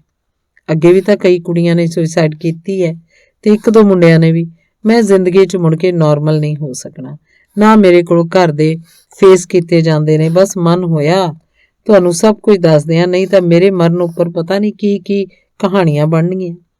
ਸਭ ਕੁਝ ਦੱਸਣ ਮਗਰੋਂ ਉਹਦੀਆਂ ਅੱਖਾਂ ਫੇਰ ਭਰ ਡੁੱਲਣ ਲੱਗੀਆਂ। ਮੈਂ ਆਖਿਆ ਏਡੇ ਘਟੀਆ ਬੰਦੇ ਲਈ ਜਾਨ ਦੇਣਾ ਚਾਹੁੰਦੀ ਹਾਂ ਜਿਹਨੇ ਪਲਾਨ ਕਰਕੇ ਸਭ ਕੁਝ ਕੀਤਾ। ਪਰ ਮੈਨੂੰ ਕੀ ਪਤਾ ਸੀ ਮੈਡਮ, ਉਹ ਬੋਲੀ। ਹੁਣ ਤੇ ਪਤਾ ਲੱਗ ਗਿਆ ਨਾ, ਇਹਨੂੰ ਇੱਕ ਬੁਰਾ ਸੁਪਨਾ ਸਮਝ ਕੇ ਮਨ 'ਚੋਂ ਕੱਢ ਕੇ ਪਰਾਂ ਰੱਖ ਦੇ। ਮੈਂ ਆਖਿਆ ਨਹੀਂ ਮੈਡਮ, ਏਡੀ ਸੌਖੀ ਗੱਲ ਨਹੀਂ, ਮੈਂ ਉਹਨੂੰ ਭੁਲਾ ਨਹੀਂ ਸਕਦੀ। ਉਹ ਬੋਲੀ, ਤੂੰ ਏਡੇ ਘਟੀਆ ਬੰਦੇ ਨੂੰ ਯਾਦ ਰੱਖਣਾ ਚਾਹੁੰਦੀ ਹੈ? ਉਹਦੇ ਕਰਮਾਂ ਦਾ ਫਲ ਆਪੇ ਰੱਬ ਉਹਨੂੰ ਦੇਏਗਾ। ਮੈਂ ਆਖਿਆ ਮੇਰਾ ਹੁਣ ਜਿਉਣ ਨੂੰ ਦਿਲ ਨਹੀਂ ਕਰਦਾ, ਮੈਂ ਜੀ ਕੇ ਕਰਾਂਗੀ ਵੀ ਕੀ? ਉਹ ਅੱਗੋਂ ਬੋਲੀ, ਸਮਝ ਲੈ ਤੂੰ ਇਹ ਜ਼ਿੰਦਗੀ ਖਤਮ ਕਰਤੀ। ਇਹ ਸਭ ਕਾਸੇ ਤੋਂ ਪਾਰ ਲੰਘਾ। ਸਭ ਕੁਝ ਭੁੱਲ ਕੇ ਆਪਣੀ ਪੜ੍ਹਾਈ ਸ਼ੁਰੂ ਕਰ, ਪੜ੍ਹਾਈ ਪੂਰੀ ਕਰ, ਫਿਰ ਕੋਈ ਚੰਗੀ ਨੌਕਰੀ ਕਰੀ। ਇਹ ਤੋਂ ਮਗਰੋਂ ਸੋਚੀ ਕਿ ਜ਼ਿੰਦਗੀ 'ਚ ਕੀ ਕਰਨਾ ਹੈ। ਰਿਸ਼ਤੇਦਾਰਾਂ ਦੇ ਬੱਚਿਆਂ 'ਚੋਂ ਕੋਈ ਬੱਚਾ ਲੈ ਲੈ, ਕੋਈ ਚੰਗਾ ਬੰਦਾ ਟੱਕਰਿਆ ਸ਼ਾਦੀ ਕਰ ਲਈ। ਜੇ ਫੇਰ ਵੀ ਮਨ ਨੂੰ ਚਾਟ ਰਿਹਾ ਤਾਂ ਕਿਸੇ ਸਮਾਜ ਸੇਵਾ ਦੇ ਕੰਮ 'ਚ ਲੱਗ ਕੇ ਆਪਣੇ ਆਪ ਨੂੰ ਭੁਲਾ ਦੇ। ਮੈਂ ਆਪਣੇ ਜਾਣੇ ਉਹਨੂੰ ਸਮਝਾਇਆ। ਮੇਰੇ ਲਈ ਵੀ ਬਾਹਰਲੇ ਮੁਲਕਾਂ 'ਚੋਂ ਰਿਸ਼ਤੇ ਆਉਂਦੇ ਨੇ। ਉਹ ਬੋਲੀ, ਤੇ ਸਾਰੀ ਪੁੱਛ ਪੜਤਾਲ ਕਰਕੇ ਚੰਗਾ ਬੰਦਾ ਬਾਹਰ ਵੀ ਜੇ ਮਿਲ ਜਾਏ ਤਾਂ ਇੱਥੋਂ ਦਾ ਸਭ ਕੁਝ ਭੁੱਲ ਭੁਲਾ ਕੇ ਇੱਕ ਨਵੀਂ ਦੁਨੀਆ ਵੱਲ ਉਡਾਰੀ ਮਾਰ ਜਾਈ। ਜ਼ਿੰਦਗੀ ਬਹੁਤ ਕੀਮਤੀ ਹੈ। 84 ਲੱਖ ਜੂਨਾਂ ਭੋਗ ਕੇ ਮਿਲਦੀ ਹੈ। ਫਿਰ ਤੁਹਾਡੇ ਮਾਂ ਪਿਓ ਜਿਨ੍ਹਾਂ ਨੇ ਤੈਨੂੰ ਪਾਲਿਆ ਪੜ੍ਹਾਇਆ, ਤੇਰੇ ਭੈਣ ਭਾਈ ਜਿਨ੍ਹਾਂ ਨਾਲ ਤੇਰਾ ਖੂਨ ਦਾ ਰਿਸ਼ਤਾ ਹੈ, ਉਹਨਾਂ ਲਈ ਸਿਰਫ ਇੱਕ ਹੌਕਾ ਬਣ ਕੇ ਆਪਣੀ ਕਹਾਣੀ ਨਹੀਂ ਮੁਕਾਈ ਦੀ। ਮਰਨ ਦਾ ਪ੍ਰੋਗਰਾਮ ਛੱਡ ਕੇ ਤੂੰ ਕੁਝ ਦਿਨ ਕੰਟੈਂਪਲੇਸ਼ਨ ਕਰਿਆ ਕਰ, ਸਮਾਧੀ 'ਚ ਬੈਠਿਆ ਕਰ, ਆਪਣੇ ਆਪ ਦੇ ਨੇੜੇ ਹੋ ਕੇ ਜਿਉਇਆ ਕਰ। ਤੂੰ ਕਿਉਂ ਕਿਸੇ ਨੂੰ ਅਧਿਕਾਰ ਦਿੰਦੀ ਹੈ ਕਿ ਉਹ ਤੈਨੂੰ ਮਰਨ ਲਈ ਮਜਬੂਰ ਕਰ ਦੇ? ਤੂੰ ਕਸਮ ਖਾ ਕਿ ਤੂੰ ਮਰੇਂਗੀ ਨਹੀਂ। ਉਹ ਕੁੜੀ ਰੋਂਦੀ ਰੋਂਦੀ ਹੱਸ ਪਈ ਤੇ ਆਖਣ ਲੱਗੀ, ਚਲੋ ਮੈਂ ਵਾਅਦਾ ਕਰਦੀ ਹਾਂ ਜੇ ਕਦੇ ਮਰਨ ਦੀ ਸਲਾਹ ਵੀ ਬਣੀ ਤਾਂ ਤੁਹਾਨੂੰ ਦੱਸ ਕੇ ਮਰਾਂਗੀ। ਦੱਸ ਕੇ ਨਹੀਂ, ਮਿਲ ਕੇ। ਮੈਂ ਵੀ ਹੱਸ ਕੇ ਆਖਿਆ, ਤੁਹਾਨੂੰ ਮਿਲ ਕੇ ਕੋਈ ਨਹੀਂ ਮਰ ਸਕਦਾ। ਉਹਨੇ ਮੈਨੂੰ ਲਾਂਭੇ ਵਾਂਗ ਆਖਿਆ ਤੇ ਸਾਹਮਣੇ ਪਿਆ ਜੂਸ ਦਾ ਗਲਾਸ ਇੱਕੋ ਸਾਹ ਪੀ ਗਈ ਤੇ ਫਿਰ ਪਲੇਟ ਵਿੱਚੋਂ ਚੁੱਕ ਕੇ ਬਿਸਕੁਟ ਖਾਣ ਲੱਗੀ। ਅੰਗ 26। ਡਾਕਟਰ ਹਰਚਰਨ ਸਿੰਘ ਨਾਟਕਕਾਰ, ਪੰਜਾਬੀ ਯੂਨੀਵਰਸਿਟੀ 'ਚ ਪੰਜਾਬੀ ਵਿਭਾਗ ਦੇ ਹੈੱਡ ਸਨ ਤੇ ਇੱਥੇ ਮੈਂ ਰੀਡਰ ਸੀ। ਸੁਰਜੀਤ ਪਾਤਰ ਡਾਕਟਰ ਸਾਹਿਬ ਨਾਲ ਰਿਸਰਚ ਕਰ ਰਿਹਾ ਸੀ ਤੇ ਡਾਕਟਰ ਸਾਹਿਬ ਦੀ ਬੇਟੀ ਜਸਵੀਰ ਮੇਰੇ ਨਾਲ ਰਿਸਰਚ ਕਰ ਰਹੀ ਸੀ। ਇੱਕ ਦਿਨ ਮੈਂ ਕੰਮ ਨਾ ਕਰਨ ਕਰਕੇ ਜਸਵੀਰ ਨੂੰ ਝਿੜਕਿਆ। ਇਹ ਪਤਾ ਲੱਗਣ ਤੇ ਡਾਕਟਰ ਸਾਹਿਬ ਨੇ ਵੀ ਪਾਤਰ ਨੂੰ ਸੱਦ ਲਿਆ ਤੇ ਲੱਗ ਪਏ ਝਿੜਕਾਂ ਮਾਰਨ। ਪਾਤਰ ਨੂੰ ਸਮਝ ਨਾ ਲੱਗੇ ਕਿ ਕੀ ਹੋ ਗਿਆ। ਅਖੀਰ ਜਸਵੀਰ ਨੇ ਉਹਨੂੰ ਦੱਸਿਆ ਕਿਉਂਕਿ ਮੈਡਮ ਨੇ ਅੱਜ ਮੈਨੂੰ ਝਿੜਕਿਆ ਸੀ, ਇਸ ਲਈ ਪਾਪਾ ਜੀ ਨੂੰ ਵੀ ਯਾਦ ਆ ਗਿਆ ਕਿ ਵਿਦਿਆਰਥੀ ਨੂੰ ਝਿੜਕੀਦਾ ਵੀ ਹੈ। ਡਾਕਟਰ ਸਾਹਿਬ ਕੈਂਪਸ 'ਚ ਰਹਿੰਦੇ ਸੀ, ਅਸੀਂ ਸ਼ਹਿਰ ਰਹਿੰਦੇ ਸੀ। ਦੁਪਹਿਰ ਨੂੰ ਡਾਕਟਰ ਸਾਹਿਬ ਤੇ ਜਸਵੀਰ ਦਾ ਖਾਣਾ ਘਰੋਂ ਆਉਂਦਾ ਸੀ ਤੇ ਇੱਕ ਦਿਨ ਮੈਨੂੰ ਆਖਣ ਲੱਗੇ, ਬੀਬੀ ਟਿਵਾਣਾ ਜੀ ਅੱਜ ਖਾਣਾ ਤੁਸੀਂ ਸਾਡੇ ਨਾਲ ਖਾਇਓ। ਮੈਂ ਆਖਿਆ ਮੈਂ ਤੇ ਦੁਪਹਿਰ ਨੂੰ ਖਾਣਾ ਖਾਂਦੀ ਹੀ ਨਹੀਂ ਕਿਉਂਕਿ ਸ਼ਹਿਰ ਖਾਣਾ ਖਾਣ ਲਈ ਨਹੀਂ ਜਾਇਆ ਜਾ ਸਕਦਾ। ਉਹਨਾਂ ਨੇ ਫੇਰ ਜ਼ੋਰ ਦੇ ਕੇ ਆਖਿਆ ਕਿ ਨਹੀਂ, ਅੱਜ ਤੁਸੀਂ ਜ਼ਰੂਰ ਸਾਡੇ ਨਾਲ ਖਾਣਾ ਖਾਇਓ। ਮੈਂ ਪੁੱਛਿਆ ਕੋਈ ਖਾਸ ਗੱਲ ਹੈ ਤੇ ਆਖਣ ਲੱਗੇ ਅੱਜ ਖਾਣਾ ਕੁਝ ਵਾਧੂ ਆ ਗਿਆ। ਮੈਂ ਕਿਹਾ ਠੀਕ ਹੈ, ਜੇ ਵਾਧੂ ਖਾਣਾ ਤੇ ਖਾ ਲਵਾਂਗੀ। ਅਜਿਹੀ ਘਟਨਾ ਮੇਰੇ ਨਾਲ ਹੀ ਨਹੀਂ ਵਾਪਰੀ। ਉਹਨਾਂ ਦੀ ਬੇਟੀ ਦਾ ਵਿਆਹ ਸੀ। ਯੂਨੀਵਰਸਿਟੀ ਦੇ ਪ੍ਰੋਫੈਸਰ VC ਸਮੇਤ ਉੱਥੇ ਪਹੁੰਚੇ ਹੋਏ ਸਨ। ਬਰਾਤ ਆ ਜਾਣ ਮਗਰੋਂ VC ਨਾਰੰਗ ਸਾਹਿਬ ਨੇ ਛੁੱਟੀ ਮੰਗੀ ਤੇ ਡਾਕਟਰ ਸਾਹਿਬ ਨੇ ਆਖਿਆ ਨਹੀਂ ਜੀ, ਸਾਰਿਆਂ ਨੇ ਖਾਣਾ ਖਾ ਕੇ ਜਾਣਾ ਹੈ। VC ਤੇ ਸੀਨੀਅਰ ਪ੍ਰੋਫੈਸਰ ਨੇ ਆਖਿਆ ਖਾਣੇ ਦੀ ਕੋਈ ਗੱਲ ਨਹੀਂ, ਅਸੀਂ ਚੱਲਦੇ ਹਾਂ। ਤਾਂ ਡਾਕਟਰ ਸਾਹਿਬ ਆਖਣ ਲੱਗੇ ਖਾਣਾ ਸਾਰਿਆਂ ਲਈ ਬਣਿਆ ਹੋਇਆ, ਨਾ ਖਾਧਾ ਤਾਂ ਖਰਾਬ ਹੋ ਜਾਊਗਾ ਤੇ ਸਾਨੂੰ ਕਾਂ ਕੁੱਤਿਆਂ ਨੂੰ ਪਾਉਣਾ ਪਊਗਾ। ਡਾਕਟਰ ਹਰਚਰਨ ਸਿੰਘ ਦੀ ਗੱਲ ਦਾ ਕੋਈ ਗੁੱਸਾ ਨਹੀਂ ਸੀ ਕਰਦਾ ਕਿਉਂਕਿ ਉਹ ਸਨ ਹੀ ਇਸ ਤਰ੍ਹਾਂ ਦੇ। ਇੱਕ ਵਾਰੀ ਜਸਵੀਰ ਬਿਮਾਰ ਪੈ ਗਈ, ਉਹਨੂੰ ਹੋਮਿਓਪੈਥੀ ਦੀ ਦਵਾਈ ਦੇਣ ਲੱਗੇ। ਗੋਲੀਆਂ ਆਪਣੇ ਮੂੰਹ 'ਚ ਪਾ ਲਈਆਂ ਤੇ ਸ਼ੀਸ਼ੀ ਉਹਨੂੰ ਫੜਾਤੀ। ਇੱਕ ਉਹਨਾਂ ਨੂੰ ਬੱਲੇ ਬੱਲੇ ਕਹਿਣ ਦੀ ਬੜੀ ਆਦਤ ਸੀ। ਇੱਕ ਮੁੰਡਾ ਆਇਆ, ਪੁੱਛਣ ਲੱਗੇ ਕੀ ਹਾਲ ਚਾਲ ਹੈ ਤੇਰਾ? ਉਹਨੇ ਦੱਸਿਆ ਕਿ ਮੈਂ ਫੇਲ ਹੋ ਗਿਆ। ਤਾਂ ਬੋਲੇ ਬੱਲੇ ਬੱਲੇ ਬਈ ਤੂੰ ਫੇਲ ਹੋ ਗਿਆ? ਇੱਕ ਉਹਨਾਂ ਕੋਲ ਪੁਰਾਣੀ ਜੀ ਕਾਰ ਸੀ। ਜਦੋਂ ਸ਼ਹਿਰ ਜਾਣਾ ਹੁੰਦਾ ਤਾਂ ਪ੍ਰੋਫੈਸਰ ਵਿਦਿਆਰਥੀਆਂ ਨੂੰ ਪੁੱਛਦੇ ਵੀ ਚੱਲਣਾ ਸ਼ਹਿਰ। ਪਹਿਲਾਂ ਤਾਂ ਲੱਗਿਆ ਡਾਕਟਰ ਸਾਹਿਬ ਕਿੱਡੇ ਭਲੇ ਬੰਦੇ ਨੇ। ਫਿਰ ਕਿਸੇ ਨੇ ਦੱਸਿਆ ਕਾਰ ਜਦੋਂ ਰਾਹ 'ਚ ਖੜ ਜਾਂਦੀ ਹੈ ਤਾਂ ਧੱਕਾ ਲਗਵਾਉਂਦੇ ਨੇ। ਸਭ ਤੋਂ ਵਧੀਆ ਗੱਲ ਉਹਨਾਂ ਦੀ ਇਹ ਸੀ ਕਿ ਉਹਨਾਂ ਲਈ ਕੋਈ ਪਿਆਰਾ ਸੀ ਤੇ ਨਾ ਦੁਪਿਆਰਾ। ਅੰਗ 27। ਇੱਕ ਵਾਰੀ ਟੀਵੀ ਵਾਲੇ ਮੇਰੇ ਕੋਲੋਂ ਸੁਰਜੀਤ ਪਾਤਰ ਮੇਰੇ ਵਿਦਿਆਰਥੀ ਬਾਰੇ ਪੁੱਛਣ ਲੱਗੇ ਕਿ ਤੁਸੀਂ ਕੀ ਆਖਣਾ ਚਾਹੋਗੇ। ਮੈਂ ਆਖਿਆ ਜਰਮਨ ਫਿਲਾਸਫਰ ਨੀਤਸ਼ੇ ਦੀ ਮਾਂ ਲੇਖਕਾਂ ਕਲਾਕਾਰਾਂ ਦੀ ਬੜੀ ਕਦਰ ਕਰਦੀ ਸੀ ਤੇ ਉਹਨਾਂ ਦੀਆਂ ਮਹਿਫਿਲਾਂ 'ਚ ਜਾਂਦੀ ਰਹਿੰਦੀ ਸੀ। ਇੱਕ ਵਾਰੀ ਨੀਤਸ਼ੇ ਨੇ ਉਹਨੂੰ ਪੁੱਛਿਆ, ਮਾਂ ਮੈਨੂੰ ਵੀ ਨਾਲ ਲੈ ਚੱਲ। ਉਹ ਬੋਲੀ ਠੀਕ ਹੈ, ਉਹ ਤੈਨੂੰ ਮੇਰੇ ਕਰਕੇ ਜਾਣ ਦੇਣਗੇ ਕਿ ਤੂੰ ਮੇਰਾ ਪੁੱਤਰ ਹੈ। ਨੀਤਸ਼ੇ ਆਖਣ ਲੱਗਿਆ ਹੋ ਸਕਦਾ ਕਦੇ ਲੋਕ ਤੈਨੂੰ ਮੇਰੇ ਕਰਕੇ ਜਾਣਨ। ਇਹੀ ਹੋਇਆ। ਅੱਜ ਕੱਲ੍ਹ ਲੋਕ ਨੀਤਸ਼ੇ ਕਰਕੇ ਉਹਦੀ ਮਾਂ ਨੂੰ ਜਾਣਦੇ ਹਨ। ਮੇਰੇ ਨਾਲ ਵੀ ਕੁਝ ਅਜਿਹਾ ਹੀ ਵਾਪਰਿਆ। ਪਹਿਲੇ ਲੋਕ ਆਖਦੇ ਸਨ ਸੁਰਜੀਤ ਪਾਤਰ, ਅਜਮੇਰ ਔਲਖ, ਧਨਵੰਤ ਕੌਰ, ਸੁਰਜੀਤ ਬੈਂਸ, ਸਤੀਸ਼ ਕੁਮਾਰ ਵਰਮਾ, ਬੱਬੂ ਅਰਵਿੰਦਰ ਜੌਲ ਮੈਡਮ ਟਿਵਾਣਾ ਦੇ ਸਟੂਡੈਂਟ ਹਨ। ਹੁਣ ਆਖਦੇ ਨੇ ਸੁਰਜੀਤ ਪਾਤਰ, ਅਜਮੇਰ ਔਲਖ, ਧਨਵੰਤ ਕੌਰ, ਸੁਰਜੀਤ ਬੈਂਸ, ਸਤੀਸ਼ ਕੁਮਾਰ ਵਰਮਾ, ਬੱਬੂ ਅਰਵਿੰਦਰ ਜੌਲ ਆਦਿ ਮੈਂ ਟੀਚਰ ਹਾਂ। ਸੱਚ ਪੁੱਛੋ ਮੈਨੂੰ ਇਹ ਸਭ ਆਪਣੀ ਹੀ ਐਕਸਟੈਂਸ਼ਨ ਲੱਗਦੇ ਨੇ। ਉਹਨਾਂ ਦੀਆਂ ਪ੍ਰਾਪਤੀਆਂ ਆਪਣੀਆਂ ਪ੍ਰਾਪਤੀਆਂ ਲੱਗਦੀਆਂ ਨੇ। ਇਸੇ ਲਈ ਤੂੰ ਆਖਣ ਦਾ ਤੇ ਝਿੜਕਣ ਦਾ ਅਧਿਕਾਰ ਅਜੇ ਵੀ ਇਹਨਾਂ ਨੇ ਮੈਨੂੰ ਦਿੱਤਾ ਹੋਇਆ ਹੈ। ਇੱਕ ਦਿਨ ਮੇਰਾ ਬੇਟਾ ਆਖਣ ਲੱਗਾ, ਮੰਮੀ ਨਾ ਮੇਰੀ ਕੋਈ ਭੈਣ ਹੈ ਨਾ ਭਾਈ ਹੈ, ਮੈਂ ਤਾਂ ਦੁਨੀਆ 'ਚ ਇਕੱਲਾ ਹੀ ਹਾਂ। ਮੈਂ ਆਖਿਆ ਮੈਂ ਇਸ ਦੁਨੀਆ 'ਚ ਹੋਵਾਂ ਭਾਵੇਂ ਨਾ ਹੋਵਾਂ, ਜਿੰਨੇ ਵੀ ਮੇਰੇ ਵਿਦਿਆਰਥੀ ਨੇ ਭਾਵੇਂ ਉਹ ਇੱਥੇ ਨੇ ਭਾਵੇਂ ਨਵਤੇਜ ਭਾਰਤੀ, ਰਵਿੰਦਰ ਭੰਗੂ ਤੇ ਅਮਰਜੀਤ ਸਾਥੀ ਵਰਗੇ ਵਿਦੇਸ਼ਾਂ ਵਿੱਚ ਨੇ, ਉਹਨਾਂ ਨੂੰ ਕਦੇ ਵੀ ਹਾਕ ਮਾਰ ਕੇ ਦੇਖ ਲਈ, ਲੋਕਾਂ ਦੇ ਸਕੇ ਭੈਣ ਭਾਈਆਂ ਨਾਲੋਂ ਵੀ ਪਹਿਲਾਂ ਪਹੁੰਚਣਗੇ। ਅੰਗ 28ਵਾਂ। ਇੱਕ ਵਾਰੀ ਸਾਡਾ ਵੀਸੀ ਨਾਰੰਗ ਬਿਮਾਰ ਪੈ ਗਿਆ। ਬੇਸ਼ੁਮਾਰ ਲੋਕ ਉਹਦੀ ਖਬਰਸਾਰ ਲੈਣ ਗਏ। ਇੱਕ ਪ੍ਰੋਫੈਸਰ ਨੇ ਮੈਨੂੰ ਪੁੱਛਿਆ, ਬੀਬੀ ਤੂੰ ਨਹੀਂ ਖਬਰਸਾਰ ਨੂੰ ਜਾਣਾ? ਮੈਂ ਹੱਸ ਕੇ ਆਖਿਆ, ਜਦੋਂ ਮੈਂ ਬਿਮਾਰ ਹੁੰਦੀ ਹਾਂ ਨਾਰੰਗ ਸਾਹਿਬ ਕਿਹੜਾ ਮੇਰੀ ਖਬਰਸਾਰ ਲੈਣ ਆਉਂਦੇ ਨੇ। ਉਸ ਪ੍ਰੋਫੈਸਰ ਨੇ ਇਹੀ ਗੱਲ ਜਾ ਕੇ ਵੀਸੀ ਨਾਰੰਗ ਨੂੰ ਦੱਸ ਦਿੱਤੀ।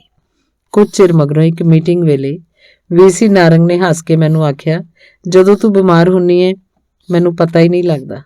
ਛੁੱਟੀ ਦੀ ਐਪਲੀਕੇਸ਼ਨ ਹੈੱਡ ਕੋਲ ਹੀ ਰਹਿ ਜਾਂਦੀ ਹੈ। ਮੈਂ ਸਮਝ ਗਈ ਕਿ ਉਹ ਮੇਰੀ ਉਸੇ ਗੱਲ ਦਾ ਜਵਾਬ ਦੇ ਰਿਹਾ ਸੀ ਜਿਹੜੀ ਮੈਂ ਪ੍ਰੋਫੈਸਰ ਨੂੰ ਆਖੀ ਸੀ ਕਿ ਬਿਮਾਰ ਹੋਣ ਤੇ ਨਾਰੰਗ ਸਾਹਿਬ ਕਿਹੜਾ ਮੇਰੀ ਖਬਰਸਾਰ ਲੈਣ ਆਉਂਦੇ ਨੇ। ਮੈਂ ਕਿਧਰੇ ਜਾਣਾ ਸੀ ਪਰ ਸਫ਼ਰ ਮੈਨੂੰ ਸੁਖਾਉਂਦਾ ਨਹੀਂ ਸੀ। ਸਟੇਸ਼ਨ ਤੇ ਮੈਂ ਸੋਚਿਆ ਥੋੜੇ ਜਿਹੇ ਲੌਂਗ ਲੈ ਜਾਣ।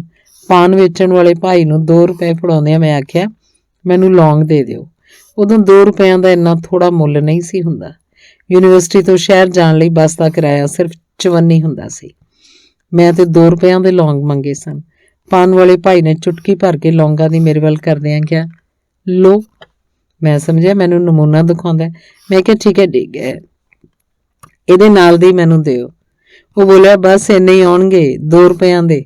ਉਸ ਵੇਲੇ ਮੈਨੂੰ ਇੱਕ ਕਹਾਵਤ ਸੱਚੀ ਜਾਪੀ, ਜੱਟ ਕੀ ਜਾਣੇ ਲੌਂਗਾਂ ਦਾ ਭਾਵ। ਅੰਗ 29ਵਾਂ। ਵਿਰਸਾ ਸਿੰਘ ਉਦੋਂ ਹੀ ਮਹਿੰਦਰਾ ਕਾਲਜ ਪੜ੍ਹਦਾ ਸੀ ਜਦੋਂ ਮੇਰਾ ਭਰਾ ਵੀ ਉਸੇ ਕਾਲਜ ਪੜ੍ਹਦਾ ਸੀ। ਇੱਕ ਵਾਰ ਮੇਰੇ ਭਰਾ ਤੇ ਉਹਦੇ ਦੋਸਤਾਂ ਨਾਲ ਵਿਰਸੇ ਦਾ ਝਗੜਾ ਹੋ ਗਿਆ।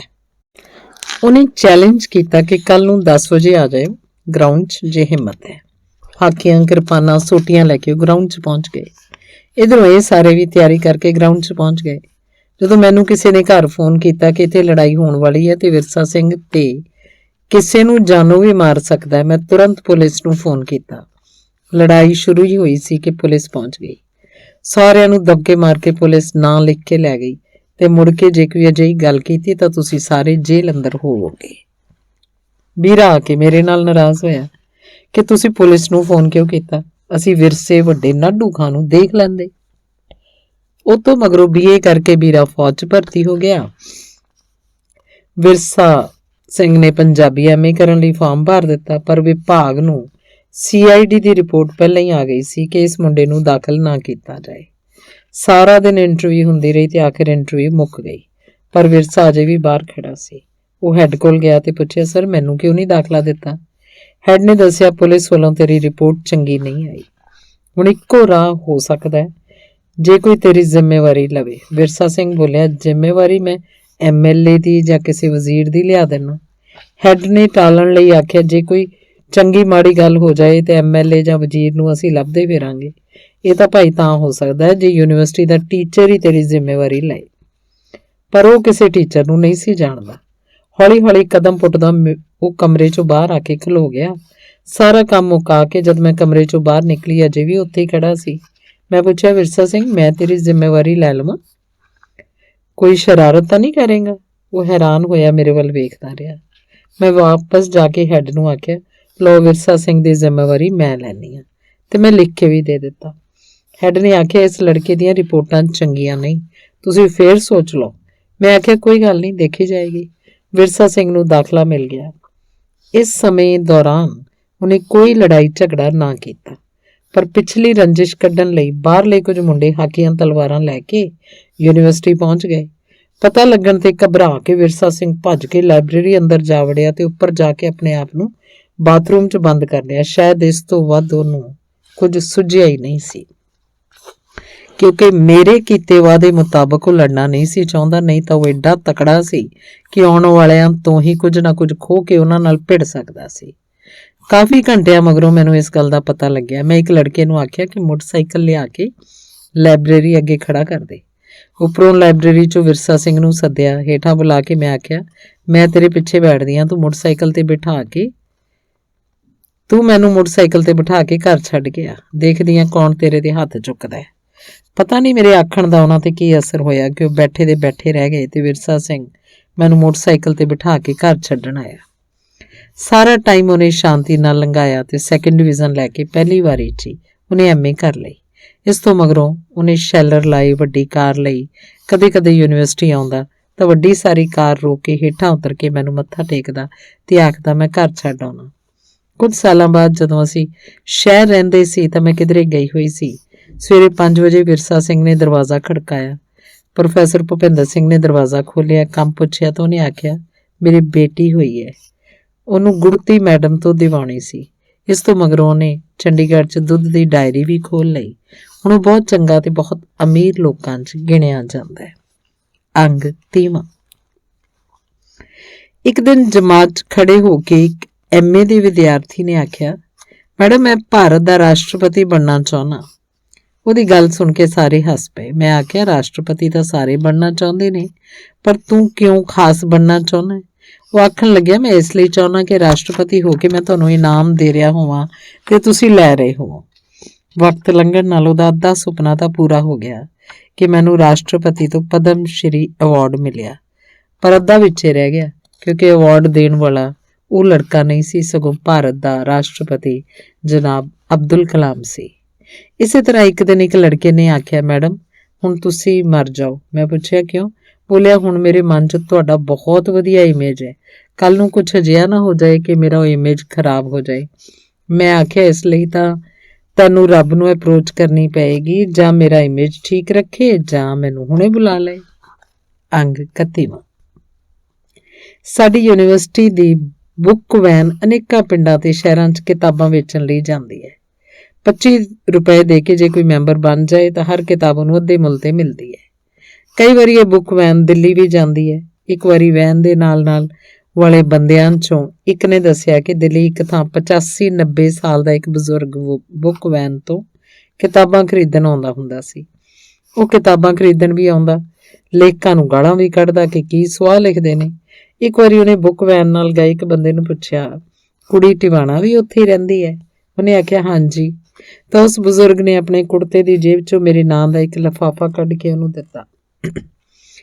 ਲਿਫਾਫਾ ਇੱਕ ਹੋਰ ਲਿਫਾਫੇ 'ਚ ਪਾ ਕੇ ਤੇ ਉੱਪਰੋਂ ਪਲਾਸਟਿਕ ਦੇ ਲਿਫਾਫੇ 'ਚ ਪਾ ਕੇ ਅਨੇਕਾਂ ਸਟੈਪਲਰ ਤੇ ਪਿੰਨਾਂ ਨਾਲ ਜੋੜਿਆ ਹੋਇਆ ਸੀ।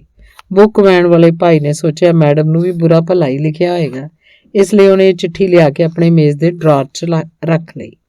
20 ਕੁ ਦਿਨ ਮਗਰੋਂ ਜਦ ਮੈਂ ਕਿਤਾਬਾਂ ਖਰੀਦਣ ਗਈ ਤਾਂ ਭਾਈ ਆਖਣ ਲੱਗਾ, ਦਿੱਲੀ ਦੇ ਇੱਕ ਬਜ਼ੁਰਗ ਨੇ ਤੁਹਾਡੇ ਲਈ ਇੱਕ ਚਿੱਠੀ ਦਿੱਤੀ ਹੈ। ਉਹਨੂੰ ਪੰਜਾਬੀ ਦੇ ਲੇਖਕ ਬੜੇ ਭੈੜੇ ਲੱਗਦੇ ਨੇ, ਇਸ ਲਈ ਇਹ ਚਿੱਠੀ ਮੈਂ ਤੁਹਾਨੂੰ ਨਹੀਂ ਸੀ ਦਿੱਤੀ, ਕੋਈ ਊਟ ਪਟਾਂਗ ਹੀ ਲਿਖਿਆ ਹੋਣਾ। ਮੈਂ ਚਿੱਠੀ ਲੈ ਲਈ। ਪਿੰਨਾਂ ਕੱਢ ਕੇ ਜਦੋਂ ਚਿੱਠੀ ਖੋਲ੍ਹੀ ਤਾਂ ਵਿੱਚ ਇੱਕ ਹੋਰ ਲਿਫਾਫਾ ਸੀ। ਉਸ ਲਿਫਾਫੇ ਦੇ ਅੰਦਰ ਇੱਕ ਹੋਰ ਲਿਫਾਫਾ ਸੀ। ਸਾਰੇ ਲਿਫਾਫੇ ਖੋਲ੍ਹੇ, ਅੰਦਰ ਉਹਨੇ 50-50 ਰੁਪਏ ਦੇ 4 ਨਵੇਂ ਨੋਟ ਤੇ ਇੱਕ ਗੁਰੂ ਨਾਨਕ ਦੇਵ ਜੀ ਦੀ ਤਸਵੀਰ ਵਾਲਾ ਚਾਂਦੀ ਦਾ ਰੁਪਈਆ ਵੀ ਸੀ। ਨਾਲ ਇੱਕ ਚਿੱਠ ਤੇ ਲਿਖਿਆ ਸੀ, ਮੈਂ ਅਜੀਤ ਸਿੰਘ ਤੇਰਾ ਆਰਟੀਕਲ ਭੈਣਾਂ ਵਰਗਾ ਸਾਕ ਨਾ ਕੋਈ ਪੜ੍ਹਿਆ ਸੀ, ਮੈਨੂੰ ਬਹੁਤ ਚੰਗਾ ਲੱਗਿਆ। ਹੁਣ ਤੱਕ ਮੈਨੂੰ ਅਨੇਕਾਂ ਛੋਟੇ ਵੱਡੇ ਸਨਮਾਨ ਮਿਲ ਚੁੱਕੇ ਸਨ, ਪਰ ਇਹ ਇਨਾਮ ਮੈਨੂੰ ਸਭ ਤੋਂ ਵੱਡਾ ਇਨਾਮ ਲੱਗਿਆ। ਅੰਗ 32ਵਾਂ। ਪੰਜਾਬੀ ਦੇ ਲੈਕਚਰਾਰ ਲੱਗਣ ਲਈ ਕੰਡੀਸ਼ਨ ਸੀ ਕਿ ਜਾਂ ਤੁਸੀਂ ਸੰਸਕ੍ਰਿਤ ਦੇ BA ਹੋ ਜਾਂ ਪਰਸ਼ੀਅਨ ਦੀ। ਮੈਂ ਸੰਸਕ੍ਰਿਤ ਦੀ ਚੋਣ ਕਰ ਲਈ। ਸੰਸਕ੍ਰਿਤ ਦੇ ਇੱਕ ਪ੍ਰੋਫੈਸਰ ਨੂੰ ਘਰ ਆ ਕੇ ਪੜ੍ਹਾਉਣ ਲਈ ਰੱਖ ਵੀ ਲਿਆ, ਪਰ ਮੈਂ ਦੇਖਿਆ ਸੰਸਕ੍ਰਿਤ ਪੜ੍ਹਾਉਣ ਲਈ ਰੱਟਾ ਬਹੁਤ ਲਾਉਣਾ ਪੈਂਦਾ ਸੀ ਤੇ ਇਹ ਮੈਨੂੰ ਉੱਕਾ ਪਸੰਦ ਨਹੀਂ ਸੀ। ਪ੍ਰੋਫੈਸਰ ਸਾਹਿਬ ਦੇ ਆਉਣ ਤੇ ਪਹਿਲੇ 5-7 ਮਿੰਟ ਉਹਨਾਂ ਨੂੰ ਚਾਹ ਪਿਲਾਉਣ ਤੇ ਕੁਝ ਖਿਲਾਣ ਪਿਲਾਣ 'ਚ ਲਗਾ ਦੇਣੇ, ਫਿਰ ਕੋਈ ਸੰਸਕ੍ਰਿਤ ਦੀ ਕਥਾ ਕਹਾਣੀ ਪੁੱਛ ਲੈਣੀ, ਜਿਵੇਂ ਕਰਨ ਨੂੰ ਸੂਰਜ ਪੁੱਤਰ ਕਿਉਂ ਆਖਦੇ ਹੈ, ਕਿ ਦ੍ਰੋਪਦੀ ਦੇ ਸੱਚਮੁੱਚ 5 ਪਾਂਡੂ ਪਤੀ ਸਨ ਜਾਂ ਕ੍ਰਿਸ਼ਨ ਤਾਂ ਦੋਹਾਂ ਦਾ ਰਿਸ਼ਤੇਦਾਰ ਸੀ ਪਰ ਉਹਨੇ ਪਾਂਡੂਆਂ ਦਾ ਪੱਖ ਕਿਉਂ ਪੂਰਿਆ, ਜਾਂ ਕਿ ਭੀਸ਼ਮ ਪਿਤਾਮਾ ਸੱਚਮੁੱਚ ਬਹੁਤ ਦਿਨ ਤੀਰਾਂ ਦੀ ਸੇਜ ਤੇ ਪਿਆ ਰਿਹਾ ਸੀ। ਪ੍ਰੋਫੈਸਰ ਸਾਹਿਬ ਨੇ ਆਪਣਾ ਗਿਆਨ ਦੱਸਣ ਲਈ ਇਹ ਕਥਾ ਕਹਾਣੀਆਂ ਬੜੇ ਵਿਸਥਾਰ ਨਾਲ ਸੁਣਾਉਣੀਆਂ ਤੇ ਫਿਰ ਆਖਣਾ, ਆਪਾਂ ਹੁਣ ਥੋੜਾ ਮੋਟਾ ਸਿਲੇਬਸ ਦਾ ਕੰਮ ਵੀ ਕਰ ਲਈਏ। 3-4 ਮਹੀਨੇ ਮੈਂ ਉਹਨਾਂ ਤੋਂ ਸੰਸਕ੍ਰਿਤ ਪੜ੍ਹਦੀ ਰਹੀ। ਫਿਰ ਇਮਤਿਹਾਨ ਆ ਗਏ। ਇਮਤਿਹਾਨ ਦਿੱਤਾ, ਮੇਰਾ 150 ਵਿੱਚੋਂ 86 ਨੰਬਰ ਆ ਗਏ। ਮੈਂ ਪ੍ਰੋਫੈਸਰ ਸਾਹਿਬ ਨੂੰ ਮਠਿਆਈ ਦਾ ਡੱਬਾ ਦਿੰਦੇ ਆਖਿਆ, ਤੁਸੀਂ ਮੈਨੂੰ ਸੰਸਕ੍ਰਿਤ ਜ਼ਿਆਦਾ ਪੜ੍ਹਾਤੀ, ਮੇਰੇ 86 ਨੰਬਰ ਆ ਗਏ ਨੇ, ਮੈਨੂੰ ਤਾਂ ਪਾਸ ਹੋਣ ਲਈ ਸਿਰਫ 50 ਨੰਬਰ ਚਾਹੀਦੇ ਸੀ। ਪ੍ਰੋਫੈਸਰ ਸਾਹਿਬ ਹੱਸ ਕੇ ਕਹਿਣ ਲੱਗੇ, ਸੰਸਕ੍ਰਿਤ ਤਾਂ ਤੂੰ 50 ਨੰਬਰਾਂ ਜੋਗੀ ਵੀ ਨਹੀਂ ਪੜ੍ਹੀ, ਇਹ ਤਾਂ ਕੋਈ ਪਿਛਲੇ ਜਨਮ ਦੀ ਸੰਸਕ੍ਰਿਤ ਪੜ੍ਹੀ ਹੋਈ ਹੈ ਜੋ ਤੈਨੂੰ ਇੰਨੀ ਆਉਂਦੀ ਹੈ। ਮੈਂ ਪ੍ਰੋਫੈਸਰ ਸਾਹਿਬ ਨੂੰ ਪੁੱਛਿਆ, ਪ੍ਰੋਫੈਸਰ ਸਾਹਿਬ ਕੀ ਅਗਲੇ ਪਿਛਲੇ ਜਨਮ ਹੁੰਦੇ ਨੇ।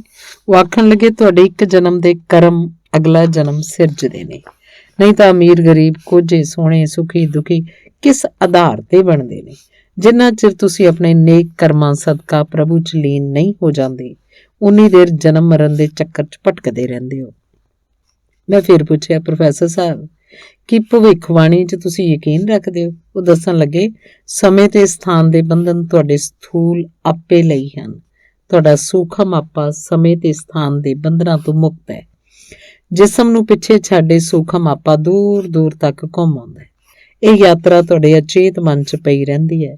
ਤੁਹਾਨੂੰ ਆਪ ਨੂੰ ਵੀ ਪਤਾ ਨਹੀਂ ਹੁੰਦਾ ਕਿ ਕਈ ਵਾਰੀ ਤੁਸੀਂ ਸਵੇਰੇ ਥੱਕੇ ਟੁੱਟੇ ਕਿਉਂ ਜਾਗਦੇ ਹੋ, ਜਿਵੇਂ ਸਾਰੀ ਰਾਤ ਤੁਰਦੇ ਰਹੇ ਹੋ। ਅੰਗ 33ਵਾਂ। ਇੱਕ ਹੋਰ ਘਟਨਾ ਮੈਨੂੰ ਯਾਦ ਆਉਂਦੀ ਹੈ ਜਦੋਂ ਮੈਂ ਪ੍ਰੋਫੈਸਰ ਹੈੱਡ ਤੇ ਡੀਨ ਭਾਸ਼ਾਵਾਂ ਸੀ। ਉਸ ਵੇਲੇ ਰੇ ਪੰਜਾਬ ਦਾ ਗਵਰਨਰ ਸੀ, ਜਿਹੜਾ ਸਾਰੀਆਂ ਯੂਨੀਵਰਸਿਟੀਆਂ ਦਾ ਚਾਂਸਲਰ ਵੀ ਸੀ। ਉਸਨੇ ਗੁਰੂ ਨਾਨਕ ਦੇਵ ਯੂਨੀਵਰਸਿਟੀ ਅੰਮ੍ਰਿਤਸਰ, ਪੰਜਾਬ ਯੂਨੀਵਰਸਿਟੀ ਚੰਡੀਗੜ੍ਹ ਤੇ ਪੰਜਾਬੀ ਯੂਨੀਵਰਸਿਟੀ ਪਟਿਆਲਾ ਦੇ ਵਾਈਸ ਚਾਂਸਲਰਾਂ ਨੂੰ ਬੁਲਾ ਕੇ ਆਖ ਦਿੱਤਾ ਕਿ ਪੰਜਾਬੀ ਨੂੰ ਪੂਰਾ ਸਬਜੈਕਟ ਰੱਖਣ ਦੀ ਥਾਂ ਮੀਨਸ ਆਫ ਕਮਿਊਨੀਕੇਸ਼ਨ ਬਣਾ ਕੇ ਅੱਧਾ ਪੇਪਰ ਕਰ ਦਿਓ ਤੇ ਅੱਧਾ ਪੇਪਰ ਅੰਗਰੇਜ਼ੀ ਦਾ ਕਰ ਦਿਓ। ਵਾਈਸ ਚਾਂਸਲਰ ਉਸ ਪਾਸ ਹਾਂ ਕਰਕੇ ਆ ਗਏ। ਜਦ ਪੰਜਾਬੀ ਯੂਨੀਵਰਸਿਟੀ ਦੇ ਵੀਸੀ ਡਾਕਟਰ ਭਗਤ ਸਿੰਘ ਨੇ ਇਹ ਫੈਸਲਾ ਲਾਗੂ ਕਰਨ ਲਈ ਆਖਿਆ ਤਾਂ ਮੈਂ ਨਾ ਕਰ ਦਿੱਤੀ ਤੇ ਮਗਰੋਂ ਬੋਰਡ ਆਫ ਲੈਂਗੁਏਜ ਪਾਸੋਂ ਇਹ ਫੈਸਲਾ ਰੱਦ ਕਰਵਾ ਕੇ ਮੁਹਰ ਲਗਾ ਦਿੱਤੀ। ਵੀਸੀ ਬਹੁਤ ਨਾਰਾਜ਼ ਹੋਇਆ। ਉਹਨੇ ਇੱਕ ਹਾਈ ਪਾਵਰਡ ਕਮੇਟੀ ਬਣਾ ਦਿੱਤੀ। ਕਮੇਟੀ 'ਚ ਮੈਨੂੰ ਰੱਖਣਾ ਹੀ ਪੈਣਾ ਸੀ। ਮੈਂ ਫਿਰ ਉਹੀ ਦਲੀਲਾਂ ਦਿੱਤੀਆਂ। ਪੰਜਾਬੀ ਦਾ ਪੇਪਰ ਅੱਧਾ ਕਰਨ ਦੀ ਗੱਲ ਪਾਸ ਨਾ ਹੋ ਸਕੀ। ਵੀਸੀ ਨੇ ਕਮੇਟੀ ਭੰਗ ਕਰਕੇ ਇੱਕ ਹੋਰ ਕਮੇਟੀ ਬਣਾ ਦਿੱਤੀ।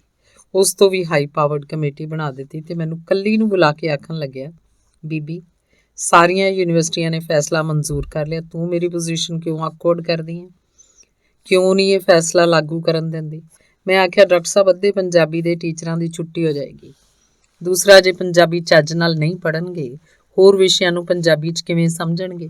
ਤੁਸੀਂ ਚਾਂਸਲਰ ਨੂੰ ਜਾ ਕੇ ਆਖ ਦਿਓ ਯੂਨੀਵਰਸਿਟੀ ਦੀ ਫੈਕਲਟੀ ਇਹ ਫੈਸਲਾ ਨਹੀਂ ਮੰਨਦੀ, ਜਾਂ ਸਾਨੂੰ ਨਾਲ ਲੈ ਚਲੋ, ਅਸੀਂ ਆਖ ਦਿਆਂਗੇ ਕਿ ਜੋ ਪੋਜੀਸ਼ਨ ਤੁਹਾਡੀ ਬੰਗਾਲ 'ਚ ਬੰਗਾਲੀ ਦੀ ਹੈ ਉਹ ਇੱਥੇ ਪੰਜਾਬੀ ਦੀ ਰਹਿਣ ਦਿਓ।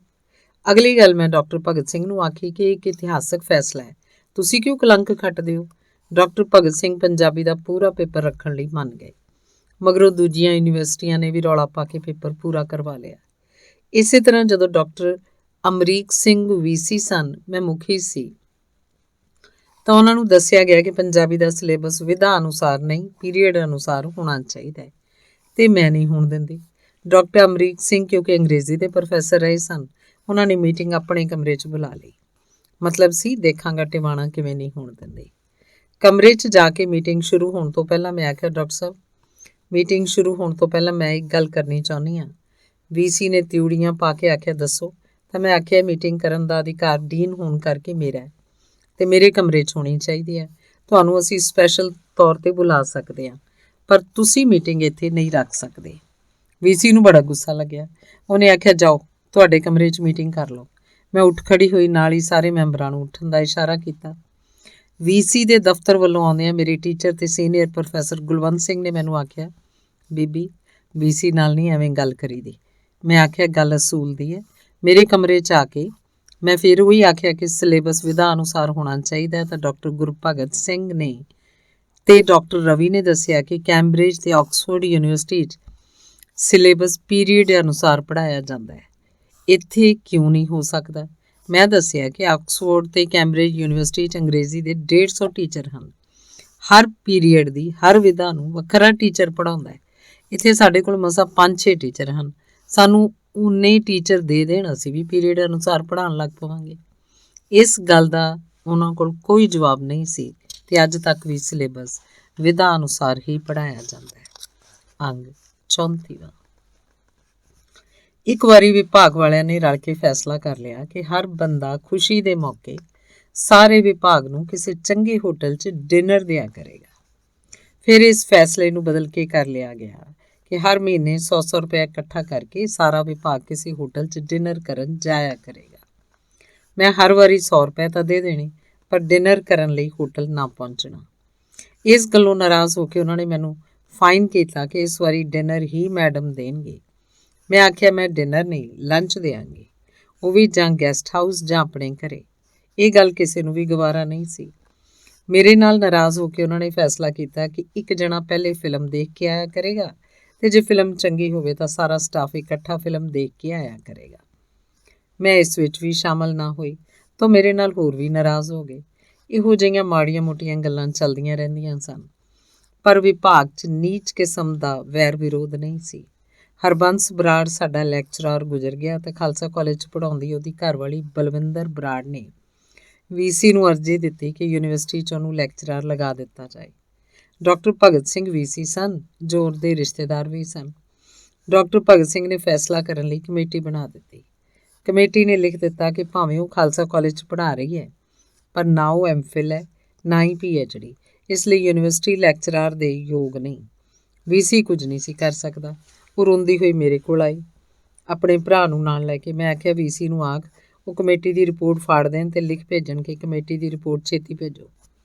ਪਰ ਚਿੱਠੀ ਉਸ ਦਿਨ ਆਵੇ ਜਿਸ ਦਿਨ ਹੈੱਡ ਛੁੱਟੀ ਤੇ ਹੋਵੇ, ਕਿਉਂਕਿ ਹੈੱਡ ਉਸ ਕਮੇਟੀ ਦਾ ਚੇਅਰਪਰਸਨ ਸੀ। ਹੈੱਡ ਤੋਂ ਅੱਗੇ ਮੈਂ ਸੀ। ਜਿਸ ਦਿਨ ਹੈੱਡ ਛੁੱਟੀ ਤੇ ਹੁੰਦਾ, ਮੈਂ ਐਕਟਿੰਗ ਹੈੱਡ ਹੁੰਦੀ। ਇਸੇ ਤਰ੍ਹਾਂ ਹੋਇਆ। ਮੈਂ ਉਹ ਕਮੇਟੀ ਦੁਬਾਰਾ ਬੁਲਾ ਲਈ। ਕਮੇਟੀ ਦੀ ਉਹੀ ਰਾਏ ਸੀ, ਪਰ ਮੈਂ ਆਖਿਆ ਕਿ ਇਹ ਲੜਕੀ ਇੰਨੀ ਛੋਟੀ ਉਮਰ 'ਚ ਵਿਧਵਾ ਹੋ ਗਈ ਹੈ, 2 ਛੋਟੇ ਬੱਚੇ ਨੇ, ਅਸੀਂ ਇਹਨੂੰ ਕੰਪੈਸ਼ਨੇਟ ਗਰਾਊਂਡ ਤੇ ਨੌਕਰੀ ਦੀ ਸਿਫਾਰਿਸ਼ ਕਰ ਰਹੇ ਹਾਂ। ਜੇ ਉਹਦੇ ਕੋਲ ਵਧੀਆ ਕੁਆਲੀਫਿਕੇਸ਼ਨ ਹੁੰਦੀਆਂ ਫਿਰ ਸਾਨੂੰ ਕੰਪੈਸ਼ਨੇਟ ਹੋਣ ਦੀ ਲੋੜ ਨਹੀਂ ਸੀ। ਜ਼ਰਾ ਸੋਚੋ, ਜੇ ਸਾਡੇ ਵਿੱਚੋਂ ਕਿਸੇ ਦੀ ਆਪਣੀ ਉਹ ਬੇਟੀ ਹੁੰਦੀ ਤਾਂ ਅਸੀਂ ਕਿਵੇਂ ਸੋਚਦੇ। ਉਹ ਸਾਰੇ ਮੇਰੀ ਰਾਏ ਨਾਲ ਸਹਿਮਤ ਹੋ ਗਏ ਤੇ ਅਸੀਂ ਲਿਖ ਭੇਜਿਆ ਕਿ ਕੰਪੈਸ਼ਨੇਟ ਗਰਾਊਂਡ ਤੇ ਲੈਕਚਰਾਰ ਲਗਾ ਲਈ ਜਾਏ। ਐਮਫਿਲ PhD ਬਾਅਦ 'ਚ ਕਰ ਲਏਗੀ। ਇਉਂ ਬਲਵਿੰਦਰ ਬਰਾੜ ਯੂਨੀਵਰਸਿਟੀ 'ਚ ਲੈਕਚਰਾਰ ਲੱਗ ਗਈ।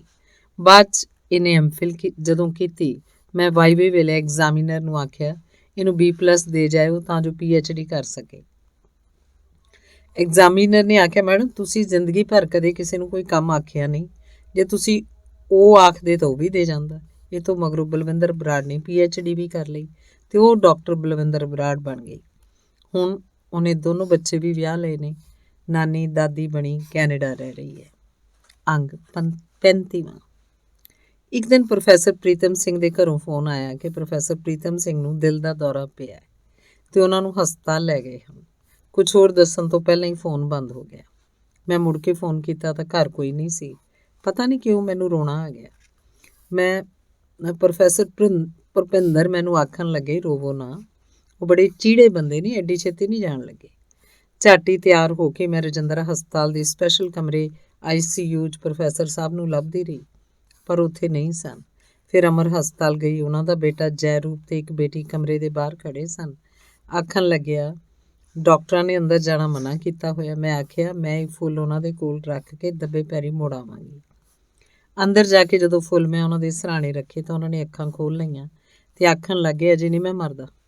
ਮੈਂ ਇਹ ਗੱਲ ਸੁਣ ਤਸੱਲੀ ਨਾਲ ਕਮਰੇ ਤੋਂ ਬਾਹਰ ਆ ਗਈ ਤੇ ਬਾਕੀਆਂ ਨੂੰ ਵੀ ਤਸੱਲੀ ਦਿੱਤੀ। ਉਸ ਤੋਂ ਮਗਰੋਂ ਉਹਨਾਂ ਨੂੰ ਚੰਡੀਗੜ੍ਹ ਤੇ ਲੁਧਿਆਣੇ ਦਿਖਾਇਆ ਗਿਆ। ਡਾਕਟਰਾਂ ਨੇ ਦੱਸਿਆ 95% ਨਾੜੀਆਂ ਬਲੌਕ ਹੋ ਗਈਆਂ ਨੇ। ਇਸ ਉਮਰ 'ਚ ਆਪਰੇਸ਼ਨ ਵੀ ਨਹੀਂ ਹੋ ਸਕਦਾ। ਸੇਵਾ ਹੀ ਹੈ, ਜਿੰਨਾ ਚਿਰ ਸਾਹ ਚੱਲਦੇ ਨੇ ਕਰੀ ਜਾਓ। ਇਹ ਸਥਿਤੀ ਨਿਰਾਸ਼ਾਜਨਕ ਸੀ, ਪਰ ਡਾਕਟਰ ਹਰਸ਼ਿੰਦਰ ਦੇ ਘਰ ਕਈ ਦਿਨ ਆਰਾਮ ਕਰਨ ਤੋਂ ਮਗਰੋਂ ਹੌਲੀ ਸਾਹਮਣੇ ਵਾਲੇ ਆਪਣੇ ਘਰ ਪਰਤ ਆਏ। ਫਿਰ ਉਸੇ ਤਰ੍ਹਾਂ ਕੰਮ ਤੋਰ ਲਿਆ ਜਿਵੇਂ ਕੁਝ ਵਾਪਰਿਆ ਹੀ ਨਾ ਹੋਵੇ। ਮੈਂ ਕਈ ਵਾਰੀ ਖਬਰਸਾਰ ਨੂੰ ਗਈ ਤੇ ਆਖਿਆ, ਆਰਾਮ ਕਰਿਆ ਕਰੋ। ਬੋਲੇ, ਇਸ ਧਰਤੀ ਤੇ ਅਸੀਂ ਆਰਾਮ ਕਰਨ ਨਹੀਂ ਆਉਂਦੇ। ਆਪਣੇ ਵਿੱਤ ਅਨੁਸਾਰ ਹਰ ਇੱਕ ਨੂੰ ਇਸ ਧਰਤੀ ਦਾ ਕਰਜ਼ਾ ਲਾਉਣਾ ਚਾਹੀਦਾ ਹੈ। ਤੁਸੀਂ ਫਿਰ ਬਿਮਾਰ ਹੋ ਜਾਓਗੇ ਇੰਨੇ ਬੋਝ ਨਾਲ। ਮੈਂ ਜਿਵੇਂ ਯਾਦ ਕਰਾਉਣਾ ਚਾਹਿਆ। ਆਖਣ ਲੱਗੇ, ਮੈਂ ਮੌਤ ਨੂੰ ਆਪਣੇ ਪੈਰ ਹੇਠ ਦਬਾਇਆ ਹੋਇਆ। ਜਦੋਂ ਛੋਏ ਹੋਏ ਕੰਮ ਪੂਰੇ ਹੋ ਗਏ ਉਦੋਂ ਹੀ ਮਰਾਂਗਾ। ਮੈਂ ਸੁਣਿਆ ਹੋਇਆ ਸੀ, ਪਹੁੰਚੇ ਹੋਏ ਸਾਧੂ ਤੇ ਜੋਗੀ ਜਦੋਂ ਚਾਹੁਣ ਆਪਣੀ ਮਰਜ਼ੀ ਨਾਲ ਹੀ ਸਵਾਸ ਤਿਆਗਦੇ ਹੁੰਦੇ ਸੀ। ਸ਼ਾਇਦ ਪ੍ਰੋਫੈਸਰ ਸਾਹਿਬ ਵੀ ਇੱਕ ਅਜਿਹੇ ਤਪੀਏ ਸਨ ਜਿਹੜੇ ਆਪਣੀ ਮਰਜ਼ੀ ਨਾਲ ਹੀ ਸਾਹ ਤਿਆਗਣਗੇ। ਉਹੀ ਗੱਲ ਹੋਈ। ਜਿਸ ਦਿਨ ਅਧੂਰੇ ਪਏ 3-4 ਗ੍ਰੰਥ ਪੂਰੇ ਕਰਕੇ ਪਾਰਸਲ ਤਿਆਰ ਕਰਵਾ ਕੇ ਵਿਹਲੇ ਹੋਏ ਤਾਂ ਸਟੈਨੋ ਨੂੰ ਆਖਣ ਲੱਗੇ, ਪਬਲਿਸ਼ਰ ਨੂੰ ਚਿੱਠੀ ਵੀ ਲਿਖ ਦੇ। ਕੁੜੀ ਬੋਲੀ, ਅੱਜ ਬਹੁਤ ਕੰਮ ਕੀਤਾ, ਚਿੱਠੀ ਕੱਲ੍ਹ ਲਿਖ ਲਵਾਂਗੇ। ਆਖਣ ਲੱਗੇ, 2 ਤਾਂ ਲਾਈਨਾਂ ਲਿਖਣੀਆਂ ਨੇ, ਹੁਣੇ ਲਿਖ ਦੇ। ਚਿੱਠੀ ਲਿਖਵਾ ਕੇ ਦਸਖਤ ਕਰਕੇ ਬੰਦ ਕਰਵਾ ਕੇ ਉੱਠ ਕੇ ਆਪਣੇ ਮੰਜੇ ਤੇ ਪੈ ਗਏ। 2 ਕੁ ਔਖੇ ਸਾਹ ਲਏ। ਸਟੈਨੋ ਕੁੜੀ ਨੇ ਘਬਰਾ ਕੇ ਡਾਕਟਰ ਹਰਸ਼ਿੰਦਰ ਦੇ ਹਸਬੈਂਡ ਨੂੰ ਆਵਾਜ਼ ਦਿੱਤੀ। ਉਹ ਭੱਜ ਕੇ ਆਏ। ਆਕਸੀਜਨ ਲਾਉਣੀ ਚਾਹੀ, ਪਰ ਪ੍ਰੋਫੈਸਰ ਸਾਹਿਬ ਤੇ ਜਾ ਚੁੱਕੇ ਸਨ। ਸੱਚਮੁੱਚ ਹੀ ਕੋਈ ਜੋਗੀ ਜਾਂ ਰਿਸ਼ੀ ਸਨ ਜਿਨ੍ਹਾਂ ਨੇ ਆਪਣੀ ਮੌਤ ਨੂੰ ਵੀ ਵਸ ਕੀਤਾ ਹੋਇਆ ਸੀ। ਉਹਨਾਂ ਦੀ ਮ੍ਰਿਤਕ ਦੇਹ ਤੇ ਦੋਸ਼ਾਲਾ ਪਾਉਂਦਿਆਂ ਮੇਰੇ ਆਪ ਮੁਹਾਰੇ ਹੰਝੂ ਘਿਰ ਰਹੇ ਸਨ ਤੇ ਆਲੇ ਦੁਆਲੇ ਤੇ ਸਿਆਣੇ ਲੋਕ ਆਖ ਰਹੇ ਸਨ, ਉਹ ਤਾਂ ਆਪਣੇ ਸਾਰੇ ਧੀਆਂ ਪੁੱਤਾਂ ਨੂੰ ਸਿਰੇ ਲਾ ਕੇ ਕਬੀਲਦਾਰੀ ਨਜਿੱਠ ਕੇ ਸਾਰੇ ਵਿੱਢੇ ਹੋਏ ਸਾਹਿਤਕ ਕੰਮ ਮੁਕਾ ਕੇ ਚੰਗੀ ਲੰਮੀ ਉਮਰ ਭੋਗ ਕੇ ਸੁਖੀ ਗਏ ਨੇ। ਅਜਿਹੀ ਮੌਤ ਤੇ ਤਾਂ ਲੋਕ ਜਸ਼ਨ ਮਨਾਉਂਦੇ ਨੇ। ਦੇਸ਼ ਵਿਦੇਸ਼ ਦੀਆਂ ਯੂਨੀਵਰਸਿਟੀਆਂ ਨੇ ਉਹਨਾਂ ਨੂੰ ਸਨਮਾਨਿਆ। ਵੱਡੇ ਵੱਡੇ ਵਿਦਵਾਨਾਂ ਨੇ ਉਹਨਾਂ ਦੇ ਕੰਮ ਦੀ ਪ੍ਰਸ਼ੰਸਾ ਕੀਤੀ ਤੇ ਉਹਨਾਂ ਦੀਆਂ ਰਚਨਾਵਾਂ ਨੂੰ ਮਿਆਰੀ ਹੋਣ ਕਾਰਨ ਰੈਫਰੈਂਸ ਬੁੱਕ ਦਾ ਦਰਜਾ ਦਿੱਤਾ। ਉਹਨਾਂ ਨੇ ਸਾਰੀ ਜ਼ਿੰਦਗੀ ਇੱਕ ਨਿਰਭੈ ਯੋਧੇ ਵਾਂਗ ਗੁਜ਼ਾਰੀ। ਉਹਨਾਂ ਨੇ ਕਈ ਤਰ੍ਹਾਂ ਦੀਆਂ ਮਜਬੂਰੀਆਂ ਦੇ ਬਾਵਜੂਦ ਕਦੇ ਗਲਤ ਕੰਮ ਨਾਲ ਸਮਝੌਤਾ ਨਹੀਂ ਕੀਤਾ। ਵੱਡੇ ਹਾਕਮਾਂ ਦੀਆਂ ਸਿਫਾਰਸ਼ਾਂ ਨਾ ਮੰਨਣ 'ਤੇ ਕਈ ਵਾਰ ਮੁੱਲ ਵੀ ਚੁਕਾਉਣਾ ਪਿਆ, ਪਰ ਉਹਨਾਂ ਨੂੰ ਕਦੇ ਇਸ ਗੱਲ ਦਾ ਅਫਸੋਸ ਨਹੀਂ ਸੀ ਹੋਇਆ। ਉਹਨਾਂ ਨੂੰ ਨਾ ਕਦੇ ਮਾਪਿਆਂ ਦੀ ਤੁੱਛਤਾ ਨੇ ਪਰੇਸ਼ਾਨ ਕੀਤਾ ਸੀ ਤੇ ਨਾ ਹੀ ਬੱਚਿਆਂ ਦੀਆਂ ਵੱਡੀਆਂ ਪ੍ਰਾਪਤੀਆਂ ਨੇ ਅਹੰਵਾਦੀ ਬਣਾਇਆ ਸੀ। ਮੇਰੇ ਸਮੇਤ ਹਰ ਸਾਲ ਉਹ ਆਪਣੀਆਂ ਸਾਰੀਆਂ ਧੀਆਂ ਨੂੰ ਇੱਕ ਇੱਕ ਸੂਟ ਦਿੰਦੇ ਹੁੰਦੇ ਸਨ। ਜੈ ਰੂਪ ਉਹਨਾਂ ਦਾ ਪੁੱਤਰ ਜਦੋਂ ਵੀਸੀ ਬਣਿਆ, ਉਸ ਵਰੇ ਉਹਨਾਂ ਨੇ ਜਿਹੜੇ ਸੂਟ ਦਿੱਤੇ ਉਹ ਪਹਿਲੇ ਦਿੱਤੇ ਜਾਂਦੇ ਸੂਟਾਂ ਨਾਲੋਂ ਵੱਧ ਕੀਮਤੀ ਸਨ। ਮੈਂ ਹੱਸ ਕੇ ਆਖਿਆ, ਇਸ ਵਾਰ ਸੂਟ ਪ੍ਰੋਫੈਸਰ ਪ੍ਰੀਤਮ ਸਿੰਘ ਆਪਣੀਆਂ ਧੀਆਂ ਨੂੰ ਨਹੀਂ ਦੇ ਰਹੇ, ਸਗੋਂ ਇੱਕ ਵੀਸੀ ਦਾ ਪਿਓ ਆਪਣੀਆਂ ਧੀਆਂ ਨੂੰ ਸੂਟ ਦੇ ਰਿਹਾ। ਉਹ ਆਖਣ ਲੱਗੇ, ਮੈਂ ਕਿਹੜਾ ਆਪ ਖਰੀਦ ਕੇ ਲਿਆਉਣਾ, ਕਿਸੇ ਇੱਕ ਕੁੜੀ ਨੂੰ ਪੈਸੇ ਦੇ ਦੇਣਾ ਵੀ ਸਾਰਿਆਂ ਦੇ ਲੈ ਆ। ਇੱਕ ਆਪਣੀ ਕਿਤਾਬ ਉਹਨਾਂ ਨੇ ਮੇਰੇ ਨਾਂ ਕਰ ਦਿੱਤੀ। ਇਹ ਦੇਖ ਕੇ ਮੈਂ ਆਖਿਆ, ਪ੍ਰੋਫੈਸਰ ਸਾਹਿਬ, ਕਿੱਥੇ ਤੁਸੀਂ ਕਿੱਥੇ ਮੈਂ, ਇਹ ਤੁਸੀਂ ਠੀਕ ਨਹੀਂ ਕੀਤਾ। ਆਖਣ ਲੱਗੇ, ਹੁਣ ਹਰੇਕ ਕੰਮ ਮੈਂ ਤੈਥੋਂ ਪੁੱਛ ਕੇ ਕਰਿਆ ਕਰਾਂ। ਮੈਂ ਚੁੱਪ ਕਰ ਗਈ। ਕਿਸੇ ਵੇਲੇ ਮੈਂ ਉਹਨਾਂ ਨੂੰ ਆਖਦੀ ਹੁੰਦੀ ਸੀ, ਤੁਸੀਂ ਆਪਣੇ ਲਿਖੇ ਨੂੰ ਹੀ ਸੋਧਦੇ ਰਹਿੰਦੇ ਹੋ, ਛਪਵਾਉਂਦੇ ਕੁਛ ਨਹੀਂ। ਅਸੀਂ ਤੁਹਾਨੂੰ ਇੱਕ ਕਮਰੇ 'ਚ ਬੰਦ ਕਰ ਦੇਣਾ ਤੇ ਉਦੋਂ ਕੱਢਾਂਗੇ ਜਦੋਂ ਕੋਈ ਕਿਤਾਬ ਤਿਆਰ ਕਰਕੇ ਦਿਓਗੇ। ਉਹ ਆਖਦੇ, ਮੈਂ ਕੱਚੀਆਂ ਪੱਕੀਆਂ ਦੇ ਭਾਅ ਨਹੀਂ ਵੇਚਣਾ ਚਾਹੁੰਦਾ। ਤੇ ਅਖੀਰਲੇ ਵਰ੍ਹਿਆਂ 'ਚ ਉਹਨਾਂ ਨੇ ਅਜਿਹੀਆਂ ਪੱਕੀਆਂ ਲਿਖਤਾਂ ਪੰਜਾਬੀ ਸਾਹਿਤ ਨੂੰ ਦਿੱਤੀਆਂ ਜਿਨ੍ਹਾਂ ਵੱਲ ਆਉਣ ਵਾਲੇ 20 ਤੱਕ 50 ਵਰ੍ਹਿਆਂ ਵਿੱਚ ਵੀ ਕੋਈ ਉਂਗਲ ਨਹੀਂ ਚੁੱਕ ਸਕੇਗਾ। ਕਈ ਵਰ੍ਹੇ ਪਹਿਲਾਂ ਪੰਜਾਬ ਸਾਹਿਤ ਅਕੈਡਮੀ ਚੰਡੀਗੜ੍ਹ ਵੱਲੋਂ ਉਹਨਾਂ ਨੇ ਪੰਜਾਬੀ ਦਾ ਲਿਖਾਰੀ ਕੋਸ਼ ਤਿਆਰ ਕਰਨਾ ਸ਼ੁਰੂ ਕੀਤਾ।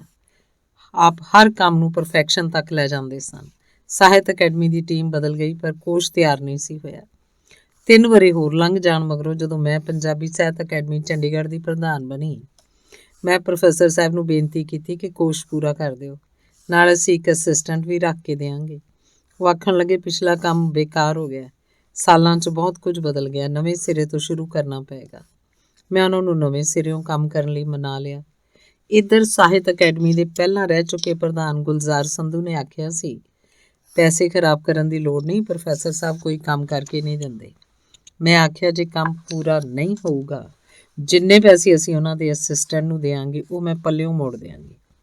3 ਸਾਲ ਲੰਘ ਗਏ, ਕੰਮ ਪੂਰਾ ਨਹੀਂ ਸੀ ਹੋਇਆ। ਪ੍ਰੋਫੈਸਰ ਸਾਹਿਬ ਨੇ ਇੱਕ ਲੇਖਕ ਨੂੰ ਪੂਰੇ ਵੇਰਵੇ ਲਈ ਕਈ ਚਿੱਠੀਆਂ ਪਾਈਆਂ।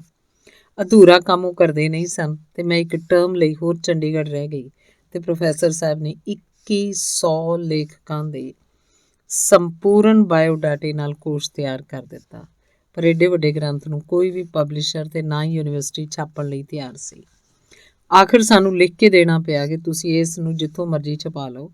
ਉਹਨਾਂ ਨੇ ਪੱਲਿਓਂ ਲੱਖ ਰੁਪਈਆ ਲਾ ਕੇ ਇਹਨੂੰ ਛਪਵਾਇਆ ਤੇ ਫਿਰ ਇੱਕ ਪਬਲਿਸ਼ਰ ਨੂੰ ਵੇਚਣ ਲਈ ਦੇ ਦਿੱਤਾ। ਭਾਈ ਕਾਨ੍ਹ ਸਿੰਘ ਨਾਭਾ ਦੇ ਮਹਾਨ ਕੋਸ਼ ਵਾਂਗ ਲਿਖਾਰੀ ਕੋਸ਼ ਵੀ ਇੱਕ ਰੈਫਰੈਂਸ ਬੁੱਕ ਹੈ ਜੋ ਹਰ ਲਾਇਬ੍ਰੇਰੀ ਤੇ ਹਰ ਲੇਖਕ ਕੋਲ ਹੋਣੀ ਚਾਹੀਦੀ ਹੈ। ਪ੍ਰੋਫੈਸਰ ਪ੍ਰੀਤਮ ਸਿੰਘ ਕੋਲ ਕਿਸੇ ਨੂੰ ਵਡਿਆਉਣ, ਛੁਟਿਆਉਣ ਜਾਂ ਚੁਗਲੀ ਨਿੰਦਾ ਲਈ ਕੋਈ ਵਕਤ ਨਹੀਂ ਸੀ। ਹਾਂ, ਉਹਨਾਂ ਕੋਲੇ ਵਿਟ ਬਹੁਤ ਸੀ। ਇੱਕ ਦਿਨ ਚਾਹ ਪੀਣ ਵਾਲੇ ਵੇਲੇ ਭੁੱਜੇ ਛੋਲਿਆਂ ਦੀ ਪਲੇਟ ਵੱਲ ਹੱਥ ਕਰਕੇ ਮੈਨੂੰ ਆਖਣ ਲੱਗੇ, ਲਓ ਬੇਟਾ ਜੀ, ਸ਼ਰਮਾਓ ਨਾ। ਮੈਂ ਆਖਿਆ, ਨਹੀਂ ਪ੍ਰੋਫੈਸਰ ਸਾਹਿਬ, ਸ਼ਰਮਾ ਨਹੀਂ ਰਹੀ। ਤਾਂ ਬੋਲੇ, ਬੜੇ ਬੇਸ਼ਰਮ। ਉਹ ਆਪਣੇ ਵਿਦਿਆਰਥੀਆਂ ਦੀਆਂ ਪ੍ਰਾਪਤੀਆਂ ਤੇ ਅਗਾਂਹ ਸੰਭਾਵਨਾਵਾਂ ਵੀ ਦੇਖ ਲੈਂਦੇ ਸਨ, ਇਸੇ ਲਈ ਛੋਟੀਆਂ-ਮੋਟੀਆਂ ਪ੍ਰਾਪਤੀਆਂ ਨਾਲ ਖੁਸ਼ ਨਹੀਂ ਸੀ ਹੁੰਦੇ। ਇਸੇ ਕਰਕੇ ਪੰਜਾਬੀ ਜਗਤ ਵਿੱਚ ਜਿੰਨੇ ਵੀ ਲੋਕਾਂ ਨੇ ਕੋਈ ਸੰਜੀਦਾ ਕੰਮ ਕੀਤਾ ਜਾਂ ਕਰ ਰਹੇ ਨੇ, ਉਹ ਪ੍ਰੋਫੈਸਰ ਪ੍ਰੀਤਮ ਸਿੰਘ ਦੇ ਵਿਦਿਆਰਥੀ ਹੀ ਹਨ। ਉਹਨਾਂ ਦੇ ਵਿਦਿਆਰਥੀ ਹੋਣਾ ਵਿਦਿਆਰਥੀਆਂ ਨੂੰ ਮਾਣ ਵਾਲੀ ਗੱਲ ਲੱਗਦੀ ਸੀ। ਇੱਕ ਵਾਰੀ ਅੱਖਾਂ ਵਾਲੇ ਡਾਕਟਰ ਦਲਜੀਤ ਸਿੰਘ, ਜੋ ਪ੍ਰੋਫੈਸਰ ਸਾਹਿਬ ਦੇ ਸਾਲੇ ਹਨ, ਤੇ ਪ੍ਰੋਫੈਸਰ ਪ੍ਰੀਤਮ ਸਿੰਘ ਅੰਮ੍ਰਿਤਸਰ ਤੋਂ ਪਟਿਆਲੇ ਆਏ। ਉਦੋਂ ਪ੍ਰੋਫੈਸਰ ਸਾਹਿਬ ਵੀ ਅੰਮ੍ਰਿਤਸਰੀ ਪ੍ਰੋਫੈਸਰ ਹੁੰਦੇ ਸੀ। ਮੈਂ ਆਖਿਆ, ਕੱਲ੍ਹ ਨੂੰ ਦੁਪਹਿਰ ਦਾ ਖਾਣਾ ਤੁਸੀਂ ਸਾਡੇ ਵੱਲ ਖਾ ਲਓ, ਤੇ ਆਖ ਕੇ ਭੁੱਲ ਗਈ। ਅਗਲੇ ਦਿਨ ਦੁਪਹਿਰੇ ਜਦੋਂ ਦੋਵੇਂ ਸਾਡੇ ਵੱਲ ਆਏ, ਪਹਿਲਾਂ ਸ਼ਿਕੰਜਵੀ ਪਿਲਾਈ, ਦੁਪਹਿਰ ਹੋਣ ਕਾਰਨ ਪੁੱਛਿਆ, ਖਾਣਾ ਖਾਓਗੇ? ਪ੍ਰੋਫੈਸਰ ਸਾਹਿਬ ਹੱਸ ਕੇ ਆਖਣ ਲੱਗੇ, ਜੇ ਖਿਲਾਓਗੇ ਤਾਂ ਖਾ ਲਵਾਂਗੇ। ਉਸੇ ਵੇਲੇ ਮੈਨੂੰ ਯਾਦ ਆਇਆ ਕਿ ਮੈਂ ਤਾਂ ਇਹਨਾਂ ਨੂੰ ਖਾਣੇ 'ਤੇ ਬੁਲਾਇਆ ਹੋਇਆ ਸੀ। ਮਾਂ ਨੂੰ ਦੱਸਿਆ, ਉਹਨਾਂ ਨੇ ਸਾਗ 'ਚ ਚੋਖਾ ਮੱਖਣ ਪਾ ਕੇ ਨਾਲ ਦਹੀਂ ਤੇ ਨਾਲ ਸ਼ੱਕਰ ਘਿਓ ਰਲਾ ਕੇ ਮੱਕੀ ਦੀਆਂ ਰੋਟੀਆਂ ਨਾਲ ਖਾਣਾ ਖਵਾਤਾ। ਡਾਕਟਰ ਸਾਹਿਬ ਆਖਣ ਲੱਗੇ, ਚੰਗਾ ਹੋਇਆ ਤੁਸੀਂ ਭੁੱਲ ਗਏ, ਨਹੀਂ ਤਾਂ ਤਰੱਦਦ ਵਾਲਾ ਸ਼ਹਿਰੀ ਭੋਜਨ ਛਕਣਾ ਪੈਣਾ ਸੀ। ਇਹ ਹੈ ਸ਼ੁੱਧ ਪੰਜਾਬੀ ਖਾਣਾ। ਮੈਨੂੰ ਸੱਚਮੁੱਚ ਸ਼ਰਮ ਆ ਰਹੀ ਸੀ ਤੇ ਮੈਂ ਫੇਰ ਆਖਿਆ, ਸੌਰੀ ਪ੍ਰੋਫੈਸਰ ਸਾਹਿਬ, ਮੈਂ ਭੁੱਲ ਗਈ ਸੀ। ਆਖਣ ਲੱਗੇ, ਜਿਹੜੇ ਬੰਦੇ ਗੱਲਾਂ ਭੁੱਲਦੇ ਨਹੀਂ ਉਹ ਸਿਰਫ ਸਧਾਰਨ ਬੰਦੇ ਹੀ ਰਹਿ ਜਾਂਦੇ ਨੇ। ਪ੍ਰੋਫੈਸਰ ਸਾਹਿਬ ਨੇ ਸਾਰੀ ਜ਼ਿੰਦਗੀ ਪੰਜਾਬੀ ਬੋਲੀ ਤੇ ਪੰਜਾਬੀ ਸਾਹਿਤ ਦੀ ਰਾਖੀ, ਇਹਦੇ ਪ੍ਰਚਾਰ ਤੇ ਪ੍ਰਸਾਰ ਲਈ ਲਾ ਦਿੱਤੀ। ਮੈਂ ਉਹਨਾਂ ਦੀਆਂ ਰਚਨਾਵਾਂ ਦੀ ਵਿਆਖਿਆ, ਆਲੋਚਨਾ ਜਾਂ ਪ੍ਰਸ਼ੰਸਾ ਕਰਨੋਂ ਸੰਕੋਚ ਕੀਤਾ ਹੈ, ਕਿਉਂਕਿ ਇਹ ਕੰਮ ਆਉਣ ਵਾਲੀਆਂ ਸਾਰੀਆਂ ਪੀੜ੍ਹੀਆਂ ਕਰਦੀਆਂ ਰਹਿਣਗੀਆਂ। ਦੁਰਲੱਭ ਖਰੜੇ ਉਹਨਾਂ ਦੀ ਜ਼ਿੰਦਗੀ ਭਰ ਦੀ ਕਮਾਈ ਸੀ। ਇੱਕ ਵੀਸੀ ਨੇ ਕਈ ਲੋਕਾਂ 'ਚ ਬੈਠਿਆਂ ਮੈਨੂੰ ਆਖਿਆ, ਪ੍ਰੋਫੈਸਰ ਪ੍ਰੀਤਮ ਸਿੰਘ ਨੇ ਖਰੜੇ ਵੇਚਣੇ ਸ਼ੁਰੂ ਕਰ ਦਿੱਤੇ ਨੇ। ਮੈਂ ਆਖਿਆ, ਤੁਹਾਨੂੰ ਕਿਸੇ ਨੇ ਗਲਤ ਆਖਿਆ ਹੈ। ਵੀਸੀ ਆਖਣ ਲੱਗਿਆ, ਜਿਸ ਬੰਦੇ ਦੇ ਸਾਹਮਣੇ ਗੱਲ ਹੋਈ ਹੈ ਮੈਨੂੰ ਉਸੇ ਨੇ ਦੱਸਿਆ। ਮੈਨੂੰ ਪੱਕਾ ਯਕੀਨ ਸੀ ਕਿ ਇਹ ਗੱਲ ਗਲਤ ਹੈ। ਫਿਰ ਵੀ ਮੈਂ ਝਕਦੀ ਨੇ ਪ੍ਰੋਫੈਸਰ ਸਾਹਿਬ ਨੂੰ ਦੱਸਿਆ ਕਿ ਸਾਡਾ ਵੀਸੀ ਇਉਂ ਆਖਦਾ ਸੀ। ਥੋੜ੍ਹਾ ਜਿਹਾ ਤੱਪ ਕੇ ਆਖਣ ਲੱਗੇ, 20 ਸਾਲ ਪਹਿਲਾਂ ਡਾਕਟਰ ਅਮਰੀਕ ਸਿੰਘ ਨੇ ਆਖਿਆ ਸੀ ਕਿ ਇਹ ਖਰੜੇ ਦਿੱਲੀ ਵਾਲੇ ਸਾਹਿਤ ਸਦਨ ਲਈ ਦੇ ਦੇ, ਬਦਲੇ 'ਚ ਅਸੀਂ ਤੈਨੂੰ 5 ਲੱਖ ਦੇ ਦਿਆਂਗੇ। ਮੈਂ ਸੋਚਿਆ, ਪੰਜਾਬ ਦੀ ਅਮਾਨਤ ਹੈ, ਪੰਜਾਬ ਵਿੱਚ ਹੀ ਰਹਿਣੀ ਚਾਹੀਦੀ ਹੈ, ਇਸ ਲਈ ਮੈਂ ਨਾ ਕਰ ਦਿੱਤੀ। ਉਦੋਂ 5 ਲੱਖ ਦਾ ਬਹੁਤ ਵੱਡਾ ਮੁੱਲ ਸੀ। ਜੇ ਉਦੋਂ ਮੈਂ ਖਰੜੇ ਨਹੀਂ ਵੇਚੇ ਤਾਂ ਹੁਣ ਕੀ ਲੋੜ ਪੈ ਗਈ ਸੀ। ਗੱਲ ਅਸਲ 'ਚ ਇਹ ਸੀ ਕਿ ਇੱਕ ਵਾਰੀ ਪ੍ਰੋਫੈਸਰ ਸਾਹਿਬ ਨੂੰ ਪੰਜਾਬੀ ਯੂਨੀਵਰਸਿਟੀ ਦੇ ਪੰਜਾਬੀ ਵਿਕਾਸ ਵਿਭਾਗ ਦੀ ਪਿਛਲੇ 10 ਸਾਲ ਦੀ ਕਾਰਗੁਜ਼ਾਰੀ ਦੇਖਣ ਲਈ ਨਿਯੁਕਤ ਕਰ ਦਿੱਤਾ। ਬਰੀਕ ਤੋਂ ਬਰੀਕ ਵੇਰਵਾ ਦੇਖ ਕੇ ਉਹਨਾਂ ਨੇ ਸੱਚੋ ਸੱਚ ਲਿਖ ਦਿੱਤਾ, ਜਿਸ ਦੇ ਪਤਾ ਲੱਗਣ ਤੇ ਸਾਰੇ ਦੇ ਸਾਰੇ ਵਿਭਾਗ ਦੇ ਸਿਰ ਤੇ ਪਾਣੀ ਦਾ ਘੜਾ ਪੈ ਗਿਆ। ਵਿਭਾਗ ਦੇ ਸਾਰੇ ਲੋਕਾਂ ਨੂੰ ਲੱਗਿਆ ਇਹ ਬੰਦਾ ਸਾਡਾ ਦੁਸ਼ਮਣ ਹੈ, ਤੇ ਫਿਰ ਉਹੀ ਤਰ੍ਹਾਂ ਦੀਆਂ ਅਫਵਾਹਾਂ ਉਡਾਉਣ ਲੱਗੇ, ਜਿਸ ਕਰਕੇ ਇਹਨਾਂ ਨੂੰ ਡੀ.ਲਿਟ ਦੀ ਡਿਗਰੀ ਸਿੰਡੀਕੇਟ 'ਚੋਂ ਪਾਸ ਹੋਣ ਮਗਰੋਂ ਵੀ ਨਹੀਂ ਸੀ ਦਿੱਤੀ ਗਈ, ਕਿਉਂਕਿ ਭਾਵੇਂ ਕੋਈ ਅਫਸਰ ਹੋਵੇ, ਭਾਵੇਂ ਮਿਨਿਸਟਰ, ਭਾਵੇਂ ਕੋਈ ਵੀਸੀ ਹੋਵੇ ਜਾਂ ਡੀਸੀ ਜਿਹੜਾ ਪੰਜਾਬੀ ਦੇ ਹੱਕ 'ਚ ਨਹੀਂ ਸੀ ਭੁਗਤਦਾ, ਉਹਨੂੰ ਇਹ ਬਿਨਾਂ ਕਿਸੇ ਡਰ ਭੈ ਲੋਕਾਂ ਦੇ ਕਟਹਿਰੇ 'ਚ ਲਿਆ ਖੜਾ ਕਰਦੇ ਸਨ।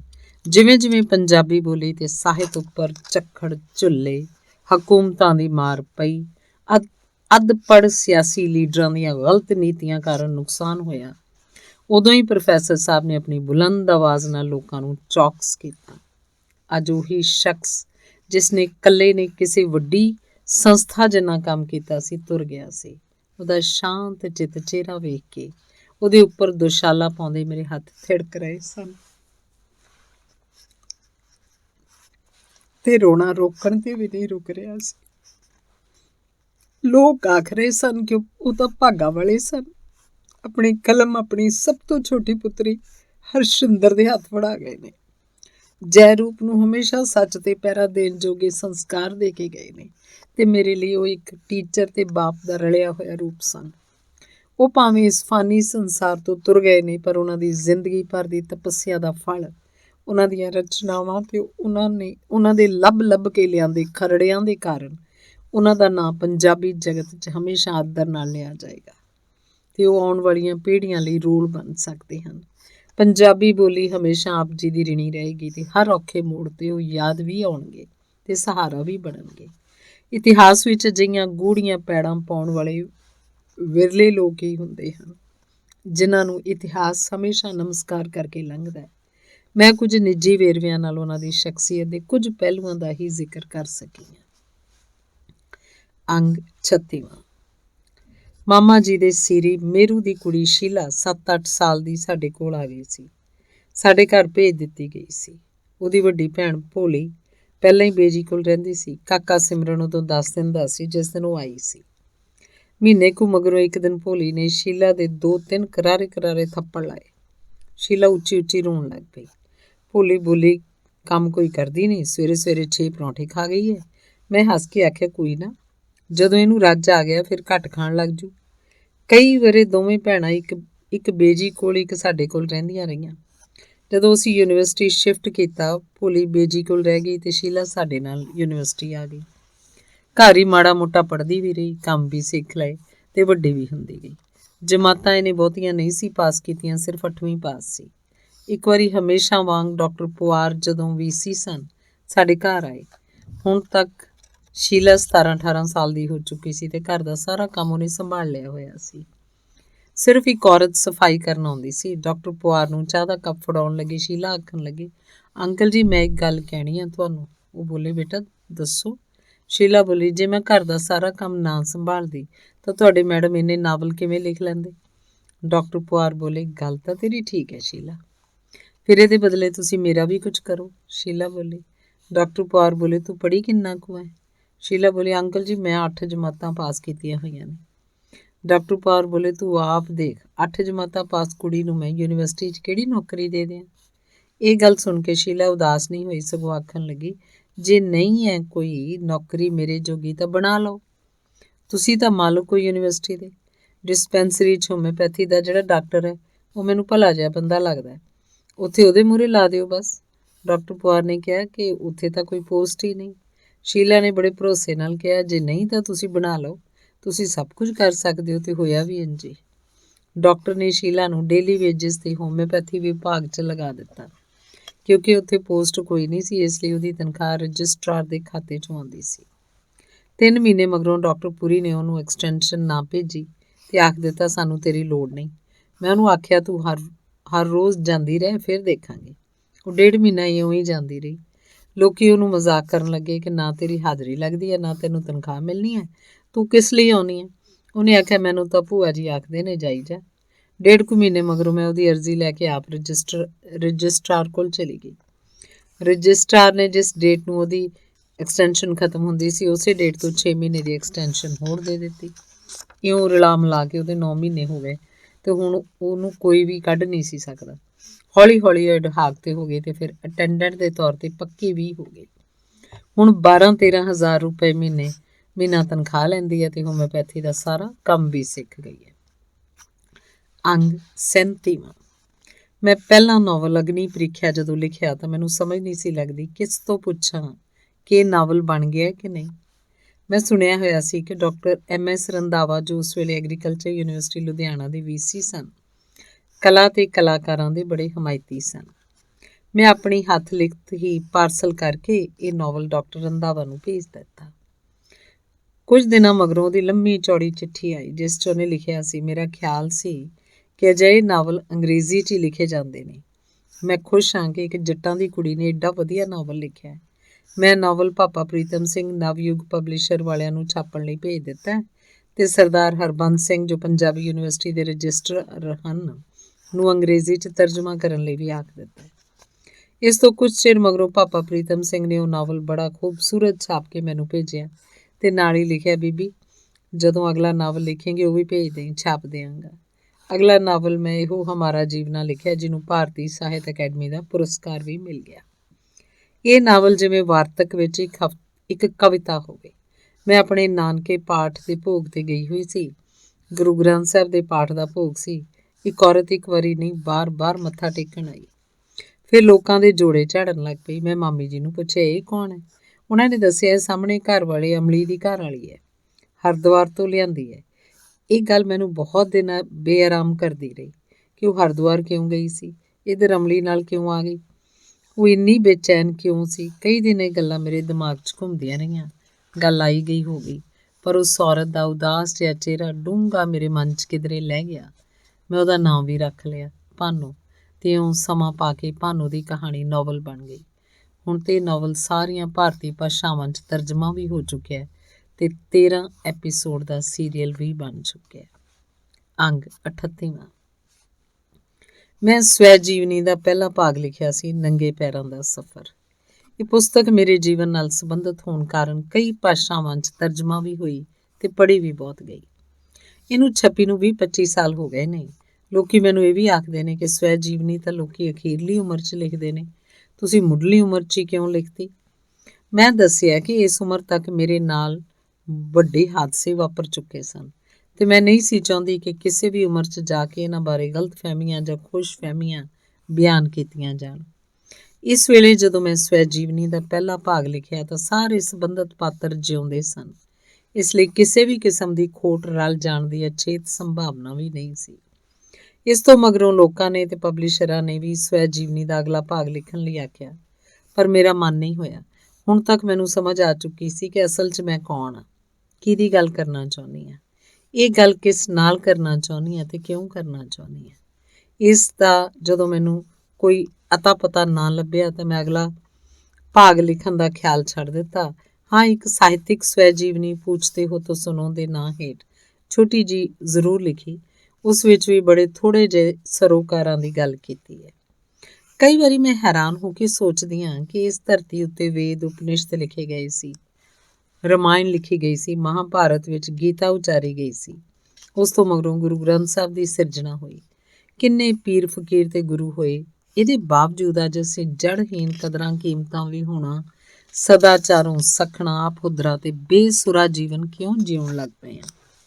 ਸਾਡੀ ਪਰੰਪਰਾ, ਸਾਡਾ ਮੁੱਲ ਵਿਧਾਨ, ਸਾਡੀ ਜੀਵਨ ਦ੍ਰਿਸ਼ਟੀ ਕਿੱਥੇ ਜਾ ਕੇ ਖੋਟ ਵਾਲੀਆਂ ਬਣ ਗਈਆਂ ਨੇ।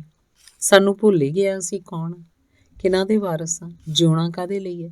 ਢੇਰ ਸਾਰਾ ਲੋਕ ਸਾਹਿਤ, ਕਥਾ, ਕਹਾਣੀਆਂ ਤੇ ਸਾਖੀਆਂ ਸਾਨੂੰ ਬੰਦਾ ਹੋਣ ਦੀ ਅਹਿਮੀਅਤ ਸਮਝਾਉਂਦੇ ਨੇ ਕਿ 84 ਲੱਖ ਜੂਨਾਂ ਭੋਗ ਕੇ ਇਹ ਦੇਹ ਪ੍ਰਾਪਤ ਹੁੰਦੀ ਹੈ, ਜਿਹਨੇ ਸਾਰੇ ਕਰਮਾਂ ਧਰਮਾਂ ਦਾ ਸਾਧਨ ਬਣਨਾ ਹੁੰਦਾ ਹੈ। ਇਸੇ ਨਹੀਂ ਸਾਡੇ ਅਗਲੇ ਜਨਮ ਸਿਰਜਣੇ ਹੁੰਦੇ ਨੇ। ਪਰ ਦੇਹ ਨਿਰੀ ਮਿੱਟੀ ਹੈ, ਰੂਹ ਤੋਂ ਬਿਨਾਂ। ਰੂਹ ਕੀ ਹੁੰਦੀ ਹੈ, ਇਹ ਅਸੀਂ ਭੁੱਲ ਹੀ ਗਏ ਹਾਂ। ਇਸ ਧਰਤੀ ਤੇ ਰਚੇ ਗਏ ਗ੍ਰੰਥ ਸੰਸਕ੍ਰਿਤ ਤੋਂ ਅਣਜਾਣ ਹੋਣ ਕਾਰਨ ਅਸੀਂ ਨਹੀਂ ਪੜ੍ਹ ਸਕਦੇ।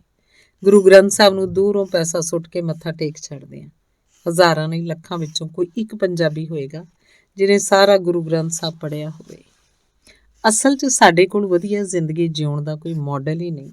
ਗੁਰੂਆਂ, ਪੀਰਾਂ, ਇਤਿਹਾਸ ਤੇ ਮਿਥਿਹਾਸ ਦੇ ਨਾਇਕਾਂ ਨੂੰ ਆਪਣੇ ਆਪ ਤੋਂ ਦੂਰ ਖੜਾ ਕਰਕੇ ਨਮਸਕਾਰ ਕਰ ਛੱਡਦੇ ਹਾਂ। ਆਧੁਨਿਕ ਵੇਲਿਆਂ 'ਚ ਅਭਿਨੇਤਾ, ਅਭਿਨੇਤਰੀਆਂ, ਰਾਜਨੀਤਿਕ ਆਗੂਆਂ ਦੇ ਭ੍ਰਿਸ਼ਟ ਜੀਵਨ ਵਿੱਚ ਕੁਝ ਵੀ ਨਕਲ ਕਰਨ ਜੋਗਾ ਨਹੀਂ ਹੁੰਦਾ। ਇਸ ਲਈ ਨਾ ਪੂਰਬੀ ਪਰੰਪਰਾ ਨੂੰ ਅਸੀਂ ਆਪਣੇ ਮੇਚ ਦੀ ਸਮਝਦੇ ਹਾਂ ਤੇ ਨਾ ਹੀ ਆਧੁਨਿਕਤਾ ਨੂੰ ਪੂਰਨ ਭਾਂਤ ਸਵੀਕਾਰ ਕਰ ਸਕਦੇ ਹਾਂ। ਇਸ ਕਰਕੇ ਆਧੁਨਿਕ ਸਮੇਂ ਵਿੱਚ ਕੰਟੈਂਪਲੇਸ਼ਨ ਦੀ ਥਾਂ ਹਫੜਾ ਦਫੜੀ ਪ੍ਰਧਾਨ ਜ਼ਿੰਦਗੀ 'ਚ ਉਲਝ ਗਏ ਹਾਂ। ਇਸ ਲਈ ਸਾਹਿਤ ਪੜ੍ਹਨ ਪੜ੍ਹਾਉਣ ਦੀ ਰੁਚੀ ਘਟਦੀ ਜਾ ਰਹੀ ਹੈ। ਜਦੋਂ ਤੱਕ ਅਸੀਂ ਆਪਣੇ ਪੁਰਾਣੇ ਸਾਹਿਤ ਤੇ ਸੱਭਿਆਚਾਰ ਨੂੰ ਮੁੱਲਵਾਨ ਸਮਝ ਕੇ ਇਹਦਾ ਆਦਰ ਨਹੀਂ ਕਰਦੇ, ਉਦੋਂ ਤੱਕ ਸਥਿਤੀ ਸੁਧਰ ਨਹੀਂ ਸਕਦੀ। ਘਰ 'ਚ ਵਧੀਆ ਕਿਤਾਬਾਂ, ਰਸਾਲਿਆਂ ਦੀ ਹੋਂਦ ਬੱਚਿਆਂ ਨੂੰ ਉਸ ਪਾਸੇ ਧਿਆਨ ਦੇਣ ਲਈ ਪ੍ਰੇਰ ਸਕਦੀ ਹੈ। ਜਦੋਂ ਤੱਕ ਅਸੀਂ ਸੋਚ ਦੇ ਵਿਕਾਸ ਦੇ ਇਤਿਹਾਸ ਨੂੰ ਆਪਣੇ ਧਿਆਨ 'ਚ ਨਹੀਂ ਰੱਖਦੇ ਤਾਂ ਅਸੀਂ ਸੰਸਾਰ ਦੀ ਸੋਚ ਦੇ ਵਿਕਾਸ ਦੇ ਇਤਿਹਾਸ ਤੋਂ ਕਿਤੇ ਦੂਰ ਹੀ ਰਹਿ ਜਾਵਾਂਗੇ। ਇਸੇ ਤਰ੍ਹਾਂ ਜਿਸ ਬੋਲੀ 'ਚ ਰਚਨਾ ਕਰਦੇ ਹਾਂ ਉਹਦੇ ਵਿਕਾਸ ਦਾ ਇਤਿਹਾਸ ਸਾਈਨ ਤੋਂ ਸਿੰਬਲ ਭਾਵ ਚਿੰਨ੍ਹ ਤੋਂ ਪ੍ਰਤੀਕ ਤੱਕ ਦੀ ਯਾਤਰਾ ਨੂੰ ਨਹੀਂ ਸਮਝਦੇ। ਰਚਨਾ ਦਾ ਪੱਧਰ ਬਹੁ ਅਰਥਕ, ਬਹੁ ਦਿਸ਼ਾਵੀ, ਬਹੁਤ ਸਾਰੀਆਂ ਤਹਿਆਂ ਵਾਲਾ ਨਹੀਂ ਬਣ ਸਕੇਗਾ। ਇਸੇ ਤਰ੍ਹਾਂ ਜਿਸ ਵਿਧਾ 'ਚ ਕੋਈ ਸਾਹਿਤਕਾਰ ਰਚਨਾ ਕਰਦਾ ਹੈ ਉਹਨੂੰ ਉਸ ਵਿਧਾ ਦੇ ਵਿਕਾਸ ਦੇ ਇਤਿਹਾਸ ਨੂੰ ਜਾਣਨਾ ਵੀ ਜ਼ਰੂਰੀ ਹੁੰਦਾ ਹੈ। ਇਸੇ ਕਰਕੇ ਚੰਗੀ ਰਚਨਾ ਜਾਣਕਾਰੀ ਤੋਂ ਅਗਾਂਹ, ਗਿਆਨ ਤੋਂ ਵੀ ਅਗਾਂਹ, ਵਿਵੇਕ ਤੱਕ ਪਹੁੰਚ ਕੇ ਕਾਇਆ ਕਲਪ ਕਰਨ ਦੇ ਸਮਰੱਥ ਬਣਦੀ ਹੈ। ਭਾਵੇਂ ਕਿ ਉਹੀ ਲੇਖਕ ਵੱਡਾ ਲੇਖਕ ਹੋ ਸਕਦਾ ਹੈ ਜਿਹੜਾ ਆਪਣੇ ਸਮੇਂ 'ਚ ਖੜੋ ਕੇ ਸਦੀਵੀ ਸੱਚ ਦੀ ਗੱਲ ਕਰਦਾ ਹੋਇਆ ਸਾਰੇ ਸਮਿਆਂ ਜੋਗੀ ਕੋਈ ਰਚਨਾ ਕਰ ਸਕੇ। ਅੰਗ 39ਵਾਂ। ਮੈਨੂੰ ਕਰਨਾਟਕ ਵਾਲਿਆਂ ਨੇ ਮੇਰੀ ਕਿਤਾਬ ਕਥਾ ਕੁੱਕਨੂਸ ਦੀ ਨੂੰ ਨੈਂਜਨਗੁਡੂ ਥਿਰੁੰਬਲਾਂਬਾ ਐਵਾਰਡ ਦੇਣ ਲਈ ਸੱਦਿਆ। ਮੈਂ ਹੈਰਾਨ ਹੋਈ ਕਿ ਉੱਥੇ ਲੇਖਕਾਂ ਦੀ ਕਿੰਨੀ ਕਦਰ ਕਰਦੇ ਸਨ। ਬਹੁਤ ਵੱਡਾ ਇਕੱਠ ਸੀ। ਵੱਡੇ ਸਾਹਿਤਕਾਰ, ਅਮੀਰ ਵਜ਼ੀਰ, ਅਖਬਾਰਾਂ ਵਾਲੇ, TV ਵਾਲੇ ਵੀ ਆਏ ਹੋਏ ਸਨ। ਮਾਣ ਸਨਮਾਨ ਦੀ ਰਕਮ ਦੇ ਨਾਲ ਨਾਲ ਸਨਮਾਨ ਚਿੰਨ੍ਹ ਦੇ ਨਾਲ ਜਹਾਜ਼ 'ਤੇ ਆਉਣ ਜਾਣ ਦਾ ਕਿਰਾਇਆ ਵੀ ਦਿੱਤਾ ਗਿਆ ਸੀ। ਮਗਰੋਂ TV ਵਾਲਿਆਂ ਬੜੇ ਸਿੱਧੇ ਸਵਾਲ ਪੁੱਛੇ। ਉਹਨਾਂ ਪੁੱਛਿਆ ਕਿ ਕੀ ਤੁਹਾਨੂੰ ਪੰਜਾਬੀਆਂ ਨੂੰ ਮਰਨ ਮਾਰਨ ਤੋਂ ਬਿਨਾਂ ਕੋਈ ਕੰਮ ਨਹੀਂ ਆਉਂਦਾ, ਜਾਂ ਸਰਹੱਦਾਂ 'ਤੇ ਲੜਾਈਆਂ ਲੜੋਗੇ? ਦੇਸ਼ ਵੰਡ ਵੇਲੇ ਹਿੰਦੂ, ਸਿੱਖ ਤੇ ਮੁਸਲਮਾਨ ਆਪਸ 'ਚ ਇਕੱਟਾ ਵੱਢੀ ਹੋ ਗਏ। ਫਿਰ ਖਾੜਕੂਵਾਦ ਦੇ ਬਹਾਨੇ ਮਾਰ ਕੁਟਾਈ ਤੇ ਲੜਾਈ ਝਗੜੇ। ਕੀ ਤੁਹਾਨੂੰ ਪੰਜਾਬੀਆਂ ਨੂੰ ਸ਼ਾਂਤੀ ਨਾਲ ਜਿਉਣਾ ਨਹੀਂ ਆਉਂਦਾ? ਇਹ ਸਵਾਲ ਸੁਣ ਕੇ ਮੈਨੂੰ ਦੁੱਖ ਵੀ ਹੋਇਆ ਤੇ ਹੈਰਾਨੀ ਵੀ ਕਿ ਬਾਕੀ ਦੇਸ਼ ਵਿੱਚ ਸਾਡਾ ਪੰਜਾਬੀਆਂ ਦਾ ਇਹੀ ਇਮੇਜ ਹੈ। ਮੈਂ ਉਹਨਾਂ ਨੂੰ ਦੱਸਿਆ, ਸਰਹੱਦਾਂ ਦੇ ਪੰਜਾਬੀ ਜੇ ਫੌਜੀ ਬਣ ਕੇ ਦੇਸ਼ ਦੀ ਰੱਖਿਆ ਲਈ ਲੜਾਈਆਂ ਲੜਦੇ ਨੇ, ਤੁਸੀਂ ਲੋਕ ਤਾਦੀ ਸੁੱਖ ਦੀ ਨੀਂਦ ਸੌਂ ਸਕਦੇ ਹੋ। 1947 ਦੀ ਵੱਢ ਕੱਟ ਅੰਗਰੇਜ਼ਾਂ ਦੀ ਸੋਚੀ ਸਮਝੀ ਚਾਲ ਸੀ, ਜਿਸ 'ਚ ਪਾਕਿਸਤਾਨੀ ਪੰਜਾਬ ਤੇ ਹਿੰਦੁਸਤਾਨੀ ਪੰਜਾਬ ਦੋਨਾਂ ਦਾ ਹੀ ਬਹੁਤ ਨੁਕਸਾਨ ਹੋਇਆ। ਤੀਸਰੀ ਗੱਲ ਹੈ ਖਾੜਕੂਵਾਦ। ਇਸ ਕਰਕੇ ਨਹੀਂ ਕਿ ਪੰਜਾਬੀਆਂ ਨੂੰ ਲੜਨ ਝਗੜਨ ਦੀ ਆਦਤ ਹੈ, ਇਹਦਾ ਵੱਡਾ ਕਾਰਨ ਦੇਸ਼ ਦੀ ਵੰਡ ਹੈ। ਹਿੰਦੁਸਤਾਨ 'ਚ ਦੋ ਵੱਡੀਆਂ ਕੌਮਾਂ ਹਿੰਦੂ ਤੇ ਮੁਸਲਮਾਨ ਵਸਦੀਆਂ ਹਨ, ਜਿਨ੍ਹਾਂ ਦੇ ਆਪਸੀ ਸਬੰਧ ਸੁਖਾਵੇਂ ਨਹੀਂ ਸਨ। ਸਿੱਖ ਧਰਮ ਨੇ ਦੋਨਾਂ ਵਿਚਕਾਰ ਇੱਕ ਤਰ੍ਹਾਂ ਨਾਲ ਸੰਧੀ ਕਰਵਾਈ। ਇਸੇ ਕਾਰਨ ਗੁਰੂ ਨਾਨਕ ਦੇਵ ਜੀ ਨੂੰ ਮੁਸਲਮਾਨ ਆਪਣਾ ਪੀਰ ਮੰਨਦੇ ਆ ਤੇ ਹਿੰਦੂ ਆਪਣਾ ਗੁਰੂ। ਵੰਡ ਵੇਲੇ ਮੁਸਲਮਾਨਾਂ ਨੂੰ ਪਾਕਿਸਤਾਨ ਮਿਲ ਗਿਆ, ਹਿੰਦੂਆਂ ਨੂੰ ਹਿੰਦੁਸਤਾਨ, ਤੇ ਸਿੱਖਾਂ ਦੀ ਹੋਂਦ ਬੇਮਾਨੀ ਹੋ ਗਈ। ਉਹਨਾਂ ਨੂੰ ਲੱਗਿਆ ਸਾਡਾ ਤਾਂ ਕੋਈ ਘਰ ਘਾਟ ਹੀ ਨਹੀਂ ਰਿਹਾ। ਉਹਨਾਂ ਨੇ ਆਪਣੇ ਵੱਖਰੇ ਹੋਮਲੈਂਡ ਦੀ ਮੰਗ ਮੰਗਣੀ ਸ਼ੁਰੂ ਕਰ ਦਿੱਤੀ ਤੇ ਸਰਕਾਰ ਨੇ ਸਖਤੀ ਨਾਲ ਦਬਾਉਣਾ ਸ਼ੁਰੂ ਕਰ ਦਿੱਤਾ। ਮੇਰੇ ਖਿਆਲ 'ਚ ਜਿਵੇਂ ਦੋ ਭਰਾ ਜੱਦੀ ਪੁਸ਼ਤੀ ਘਰ 'ਚ ਰਹਿ ਰਹੇ ਹੋਣ, ਜੇ ਉਹਨਾਂ 'ਚੋਂ ਇੱਕ ਇਹ ਆਖਣ ਲੱਗ ਪਏ ਕਿ ਮੈਨੂੰ ਅੱਡ ਕਰ ਦਿਓ, ਤਾਂ ਉਹ ਵੇਲਾ ਇਹ ਨਹੀਂ ਹੁੰਦਾ ਕਿ ਅਗਲੇ ਦੇ ਪੈਰ ਵੀ ਵੱਢ ਦਿਓ ਤੇ ਸਿਰ ਵੀ ਵੱਢ ਦਿਓ ਤਾਂ ਜੋ ਘਰ ਤੋਂ ਬਾਹਰ ਨਾ ਜਾ ਸਕੇ। ਉਹ ਵੇਲਾ ਇਹ ਸੋਚਣ ਦਾ ਹੁੰਦਾ ਹੈ ਕਿ ਉਹੀ ਘਰ ਜਿਹੜਾ ਹਮੇਸ਼ਾ ਤੋਂ ਉਹਦਾ ਆਪਣਾ ਵੀ ਸੀ ਹੁਣ ਬੇਗਾਨਾ ਕਿਉਂ ਲੱਗਣ ਲੱਗ ਪਿਆ। ਉਹ ਕਿਉਂ ਅੱਡ ਹੋਣਾ ਚਾਹੁੰਦਾ ਹੈ? ਇਉਂ ਕਾਰਨ ਸਮਝ ਕੇ ਤੇ ਉਹਨਾਂ ਨੂੰ ਦੂਰ ਕਰਨਾ ਹੁੰਦਾ ਹੈ, ਨਾ ਕਿ ਗੋਲੀਆਂ ਮਾਰ ਦਿਓ, ਜੇਲ੍ਹਾਂ 'ਚ ਸੁੱਟ ਦਿਓ।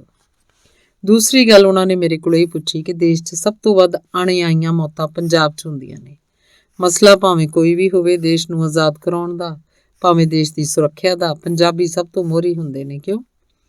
ਇਹਨਾਂ ਨੂੰ ਮੌਤ ਤੋਂ ਭੈ ਕਿਉਂ ਨਹੀਂ ਲੱਗਦਾ? ਮੈਂ ਦੱਸਿਆ ਲੰਡਨ 'ਚ ਇੱਕ ਪੰਜਾਬੀ ਲੇਖਕਾਂ ਨੂੰ ਅੰਗਰੇਜ਼ ਪਾਦਰੀ ਮਿਲਿਆ, ਜਿਹਨੇ ਦੱਸਿਆ ਕਿ ਸਾਡੇ ਕ੍ਰਾਈਸਟ ਨੇ ਕਿੱਡੀ ਵੱਡੀ ਕੁਰਬਾਨੀ ਦਿੱਤੀ ਸੀ। ਤਾਂ ਉਸ ਲੇਖਿਕਾ ਨੇ ਪਾਦਰੀ ਨੂੰ ਦੱਸਿਆ ਕਿ ਪੰਜਾਬ ਦਾ ਇਤਿਹਾਸ ਕੁਰਬਾਨੀਆਂ ਨਾਲ ਭਰਿਆ ਪਿਆ। ਸਾਡੇ ਗੁਰੂਆਂ ਨੇ ਨਾ ਸਿਰਫ ਆਪਣੇ ਸਿੱਖਾਂ ਦੀਆਂ, ਇੱਥੋਂ ਤੱਕ ਕਿ ਆਪਣੇ ਬੱਚਿਆਂ ਤੱਕ ਦੀਆਂ ਕੁਰਬਾਨੀਆਂ ਦਿੱਤੀਆਂ। ਇਹ ਸੁਣ ਕੇ ਉਹ ਪਾਦਰੀ ਆਖਣ ਲੱਗਾ, ਤੁਸੀਂ ਸਾਰੇ ਪੰਜਾਬੀ ਨਰਕਾਂ ਨੂੰ ਜਾਓਗੇ, ਕਿਉਂਕਿ ਤੁਸੀਂ ਦੁਨੀਆ ਨੂੰ ਦੱਸ ਹੀ ਨਹੀਂ ਸਕੇ ਕਿ ਤੁਸੀਂ ਕੌਣ ਹੋ, ਕਿਹੜੇ ਵਿਰਸੇ ਦੇ ਮਾਲਕ ਹੋ। ਮੈਂ ਸਿਰਫ ਇੰਨਾ ਆਖਣਾ ਚਾਹਾਂਗੀ ਕਿ ਗੁਰੂਆਂ ਨੇ ਇਹੀ ਦੱਸਿਆ ਕਿ ਜਾਨ ਨਾਲੋਂ ਵਧੇਰੇ ਅਸੂਲ ਪਿਆਰੇ ਹੋਣੇ ਚਾਹੀਦੇ ਨੇ। ਸਾਡੇ ਕਵੀ ਪ੍ਰੋਫੈਸਰ ਪੂਰਨ ਸਿੰਘ ਨੇ ਆਖਿਆ ਕਿ ਪੰਜਾਬੀ ਨੌਜਵਾਨ ਮੌਤ ਨੂੰ ਵੀ ਮੁਖਾਲਾਂ ਕਰਦੇ ਰਹਿੰਦੇ ਨੇ। ਸੋ ਤੁਸੀਂ ਆਪ ਸੋਚ ਸਕਦੇ ਹੋ ਕਿ ਜਿਹੜੇ ਲੋਕ ਮੌਤ ਤੋਂ ਦੇ ਭੈ ਤੋਂ ਵੀ ਮੁਕਤ ਹੋ ਕੇ ਜਿਉਂਦੇ ਨੇ ਉਹ ਕਿਹੋ ਜਿਹੇ ਹੋਣਗੇ। ਦੂਸਰੇ ਉਹਨਾਂ ਨੂੰ ਜੋ ਮਰਜ਼ੀ ਸਮਝੀ ਜਾਣ। ਅੰਗ 40ਵਾਂ। ਇੱਕ ਦਿਨ ਸਾਡੀ ਯੂਨੀਵਰਸਿਟੀ ਦਾ ਵੀਸੀ ਤੇ ਪ੍ਰੋਫੈਸਰ ਪ੍ਰੋ ਵੀਸੀ ਘਰ ਆਏ ਤੇ ਆਖਣ ਲੱਗੇ, ਤੁਸੀਂ ਸਾਡੀ ਯੂਨੀਵਰਸਿਟੀ ਨੂੰ ਸਰਸਵਤੀ ਸਨਮਾਨ ਲੈ ਕੇ ਏਡਾ ਮਾਣ ਦਿਵਾਇਆ ਹੈ, ਅਸੀਂ ਵੱਡੀ ਪੱਧਰ ਤੇ ਸੈਲੀਬ੍ਰੇਟ ਕਰਨਾ ਚਾਹੁੰਦੇ ਹਾਂ। ਇਸ ਲਈ ਅਸੀਂ ਸਿੰਡੀਕੇਟ ਤੋਂ 5 ਲੱਖ ਰੁਪਈਆ ਮਨਜ਼ੂਰ ਵੀ ਕਰਵਾ ਲਿਆ। ਮੈਂ ਆਖਿਆ, ਪੰਜਾਬ ਨੇ ਅਮਰਤਾ ਲਈ ਕਦੇ ਕੁਛ ਨਹੀਂ ਕੀਤਾ, ਆਖਰ ਹੈ ਤਾਂ ਉਹ ਪੰਜਾਬੀ ਦੀ ਹੀ ਲੇਖਕ ਆ। ਇਸ 5 ਲੱਖ ਨਾਲ ਤੁਸੀਂ ਉਹਦਾ ਸਨਮਾਨ ਕਰ ਦਿਓ। ਮੈਨੂੰ ਯਾਦ ਸੀ ਅਮਰਤਾ ਨੇ ਕਦੇ ਇੱਕ ਦਿਨ ਰੋਣ ਹਾਕੀਵਾਸ 'ਚ ਟੈਲੀਫੋਨ ਕੀਤਾ ਸੀ, ਦਲੀਪ ਬੇਟੇ ਨੂੰ ਪੈਰਾਲਿਸਿਸ ਦਾ ਅਟੈਕ ਹੋ ਗਿਆ, ਡਾਕਟਰ ਆਖਦੇ ਨੇ ਪਹਿਲਾਂ 1 ਲੱਖ ਜਮ੍ਹਾਂ ਕਰਾਓ ਫਿਰ ਦਾਖਲ ਕਰਾਂਗੇ। ਸਨਿਚਰਵਾਰ ਦਾ ਦਿਨ ਹੈ, ਨਾਲੇ ਇੰਨੇ ਪੈਸੇ ਕਿਹਦੇ ਕੋਲ ਪਏ ਹੁੰਦੇ ਨੇ। ਮੈਂ ਆਖਿਆ, ਐਡੀ ਛੇਤੀ ਤਾਂ ਪਟਿਆਲੇ ਤੋਂ ਵੀ ਨਹੀਂ ਪਹੁੰਚਿਆ ਜਾ ਸਕਦਾ, ਤੁਸੀਂ ਦਿੱਲੀ 'ਚ ਆਪਣੇ ਪਬਲਿਸ਼ਰਾਂ ਨੂੰ ਫੋਨ ਕਰੋ, ਸਾਰੇ ਜਣੇ 20-30 ਹਜ਼ਾਰ ਲੈ ਕੇ ਪਹੁੰਚਣ। ਜੇ ਫਿਰ ਵੀ ਪੈਸੇ ਘਟ ਗਏ ਤਾਂ ਕਿਸੇ ਡਾਕਟਰ ਦੀ ਜਾਮਨੀ ਦਵਾ ਦੇਣਾ। ਅੰਮ੍ਰਿਤ ਨੇ ਇਉਂ ਹੀ ਕੀਤਾ ਤੇ ਬੇਟਾ ਦਾਖਲ ਕਰਕੇ ਇਲਾਜ ਸ਼ੁਰੂ ਹੋ ਗਿਆ। ਦੂਜੇ ਹੀ ਦਿਨ ਉਹਦਾ ਫੇਰ ਫੋਨ ਆਇਆ, ਡਾਕਟਰ ਆਖਦੇ ਨੇ ਜੇ ਆਪਰੇਸ਼ਨ ਕਰਨਾ ਪਿਆ ਤਾਂ 1.5 ਲੱਖ ਹੋਰ ਜਮ੍ਹਾਂ ਕਰਾਉਣਾ ਪਏਗਾ। ਮੇਰੇ ਕੋਲ ਕੁਝ ਕੀਮਤੀ ਅੰਗੂਠੀਆਂ ਤੇ ਗਿਫਟ ਪਏ ਨੇ, ਤੂੰ ਲੈ ਜਾ ਤੇ ਪੈਸਿਆਂ ਦਾ ਕੋਈ ਇੰਤਜ਼ਾਮ ਕਰ। ਮੈਂ ਆਖਿਆ, ਅੰਗੂਠੀਆਂ ਤੇ ਗਿਫਟ ਤੁਸੀਂ ਰਹਿਣ ਦਿਓ, ਜੇ ਜ਼ਰੂਰਤ ਪਈ ਤਾਂ ਇੰਤਜ਼ਾਮ ਹੋ ਜਾਏਗਾ, ਪਰ ਰੱਬ ਦਾ ਸ਼ੁਕਰ ਹੈ ਕਿ ਆਪਰੇਸ਼ਨ ਨਹੀਂ ਕਰਨਾ ਪਿਆ। ਵੀਸੀ ਤੇ ਪ੍ਰੋ ਵੀਸੀ ਪਹਿਲੇ ਤਾਂ ਮੈਨੂੰ ਹੀ ਸਨਮਾਨਿਤ ਕਰਨ ਤੇ ਅੜੇ ਰਹੇ, ਫਿਰ ਮੇਰੇ ਬਹੁਤ ਆਖਣ ਤੇ ਅਮਰਤਾ ਨੂੰ ਸਨਮਾਨਿਤ ਕਰਨਾ ਮੰਨ ਗਏ। ਪਰ ਕੁਝ ਦਿਨਾਂ ਬਾਅਦ ਫਿਰ ਵਾਪਸ ਆ ਗਏ ਤੇ ਆਖਣ ਲੱਗੇ, ਅਮਰਤਾ ਬਿਮਾਰ ਰਹਿੰਦੀ ਹੈ, ਉਹ ਸਮਾਗਮ ਤੇ ਪਹੁੰਚ ਨਹੀਂ ਸਕੇਗੀ, ਫਿਰ ਕਾਹਦਾ ਸਨਮਾਨ ਹੋਇਆ। ਸਾਡੀ ਮੰਨੋ, ਅਸੀਂ ਤੁਹਾਡਾ ਹੀ ਸਨਮਾਨ ਕਰ ਦਿੰਦੇ ਹਾਂ। ਮੈਂ ਆਖਿਆ, ਪਿਛਲੇ ਵੇਲਿਆਂ 'ਚ ਰਾਜੇ ਜੰਗਲਾਂ 'ਚ ਰਿਸ਼ੀਆਂ ਦੇ ਆਸ਼ਰਮ ਪ੍ਰਣਾਮ ਕਰਨ ਜਾਂਦੇ ਸਨ, ਤੁਸੀਂ ਆਪਣੇ CM ਨੂੰ ਜੋ ਰਾਜਾ ਵੀ ਆਖੋ, ਆਪਣੀ ਲੇਖਕਾਂ ਨੂੰ ਉਹਦੇ ਘਰ ਜਾ ਕੇ ਸਨਮਾਨਿਤ ਕਰੇ ਤੇ ਇਤਿਹਾਸ ਇਸ ਗੱਲ ਨੂੰ ਹਮੇਸ਼ਾ ਯਾਦ ਰੱਖੇਗਾ। ਵੀਸੀ ਤੇ ਪ੍ਰੋ ਵੀਸੀ ਨੂੰ ਮੇਰੀ ਇਹ ਗੱਲ ਠੀਕ ਲੱਗੀ। ਮਹਾਰਾਜਾ ਅਮਰਿੰਦਰ ਸਿੰਘ ਜੋ ਉਸ ਵੇਲੇ ਮੁੱਖ ਮੰਤਰੀ ਵੀ ਸਨ, ਕੋਲ ਗਏ ਤੇ ਜਾ ਕੇ ਸਾਰਾ ਪਲਾਨ ਦੱਸਿਆ। ਮਹਾਰਾਜੇ ਨੇ ਆਖਿਆ, ਜੇ ਯੂਨੀਵਰਸਿਟੀ ਸਨਮਾਨ ਲਈ 5 ਲੱਖ ਦੇ ਰਹੀ ਹੈ ਤਾਂ 10 ਲੱਖ ਮੇਰੇ ਵੱਲੋਂ ਪਾ ਲਓ। ਠੀਕ ਹੈ, ਮੈਂ ਉਹਦੇ ਘਰ ਜਾ ਕੇ ਸਨਮਾਨਿਤ ਕਰ ਆਵਾਂਗਾ। 5-7 ਜਣੇ ਵੀਸੀ, ਪ੍ਰੋ ਵੀਸੀ, CM, ਸਿੱਖਿਆ ਮੰਤਰੀ, ਮੈਂ ਤੇ ਇੱਕ ਦੋ ਹੋਰ ਅਮਰਤਾ ਦੇ ਘਰ ਜਾ ਕੇ ਉਹਨੂੰ 15 ਲੱਖ ਦੇ ਕੇ ਸਨਮਾਨਿਤ ਕਰਕੇ ਆਈ। ਕਈ ਲੋਕਾਂ ਨੂੰ ਇਹ ਗੱਲ ਚੰਗੀ ਨਹੀਂ ਸੀ ਲੱਗੀ। ਕੈਨੇਡਾ 'ਚ ਇੱਕ ਸਮਾਗਮ ਦੌਰਾਨ ਮੈਨੂੰ ਇੱਕ ਭਾਈ ਨੇ ਪੁੱਛਿਆ, ਜਿਹੜਾ 15 ਲੱਖ ਤੁਸੀਂ ਅਮਰਤਾ ਨੂੰ ਦਵਾ ਦਿੱਤਾ, ਜੇ 1 ਲੱਖ ਗਰੀਬ 15 ਸਾਹਿਤਕਾਰਾਂ ਨੂੰ ਦਵਾ ਦਿੰਦੇ, ਕੀ ਇਹ ਬਿਹਤਰ ਨਾ ਹੁੰਦਾ? मैं आख्या ਤੁਹਾਡੇ ਪ੍ਰਸ਼ਨ ਦੇ ਉੱਤਰ 'ਚ ਮੈਨੂੰ ਇੱਕ ਗੱਲ ਯਾਦ ਆਈ ਹੈ ਕਿ ਇੱਕ ਸਰਦਾਰ ਨੇ ਪੰਡਿਤ ਜੀ ਨੂੰ ਆਖਿਆ ਮੇਰੀ ਲੜਕੀ ਜਵਾਨ ਹੋ ਗਈ ਹੈ, ਉਸ ਲਈ ਚੰਗੇ ਘਰ ਦਾ 24-25 ਸਾਲ ਦਾ ਕੋਈ ਸੋਹਣਾ ਸੁਨੱਖਾ ਨੌਜਵਾਨ ਲੱਭੋ। ਤੇ ਪੰਡਿਤ ਜੀ ਲੱਭ ਲੁਭਾ ਕੇ ਮਹੀਨੇ ਕੁ ਬਾਅਦ ਸਰਦਾਰ ਕੋਲ ਆਏ ਤੇ ਆਖਣ ਲੱਗੇ ਜਜਮਾਨ 24-25 ਸਾਲ ਦਾ ਲੜਕਾ ਤਾਂ ਕੋਈ ਨਹੀਂ ਮਿਲਿਆ, ਪਰ 12-12 ਸਾਲ ਦੇ 2 ਮਿਲ ਗਏ ਨੇ।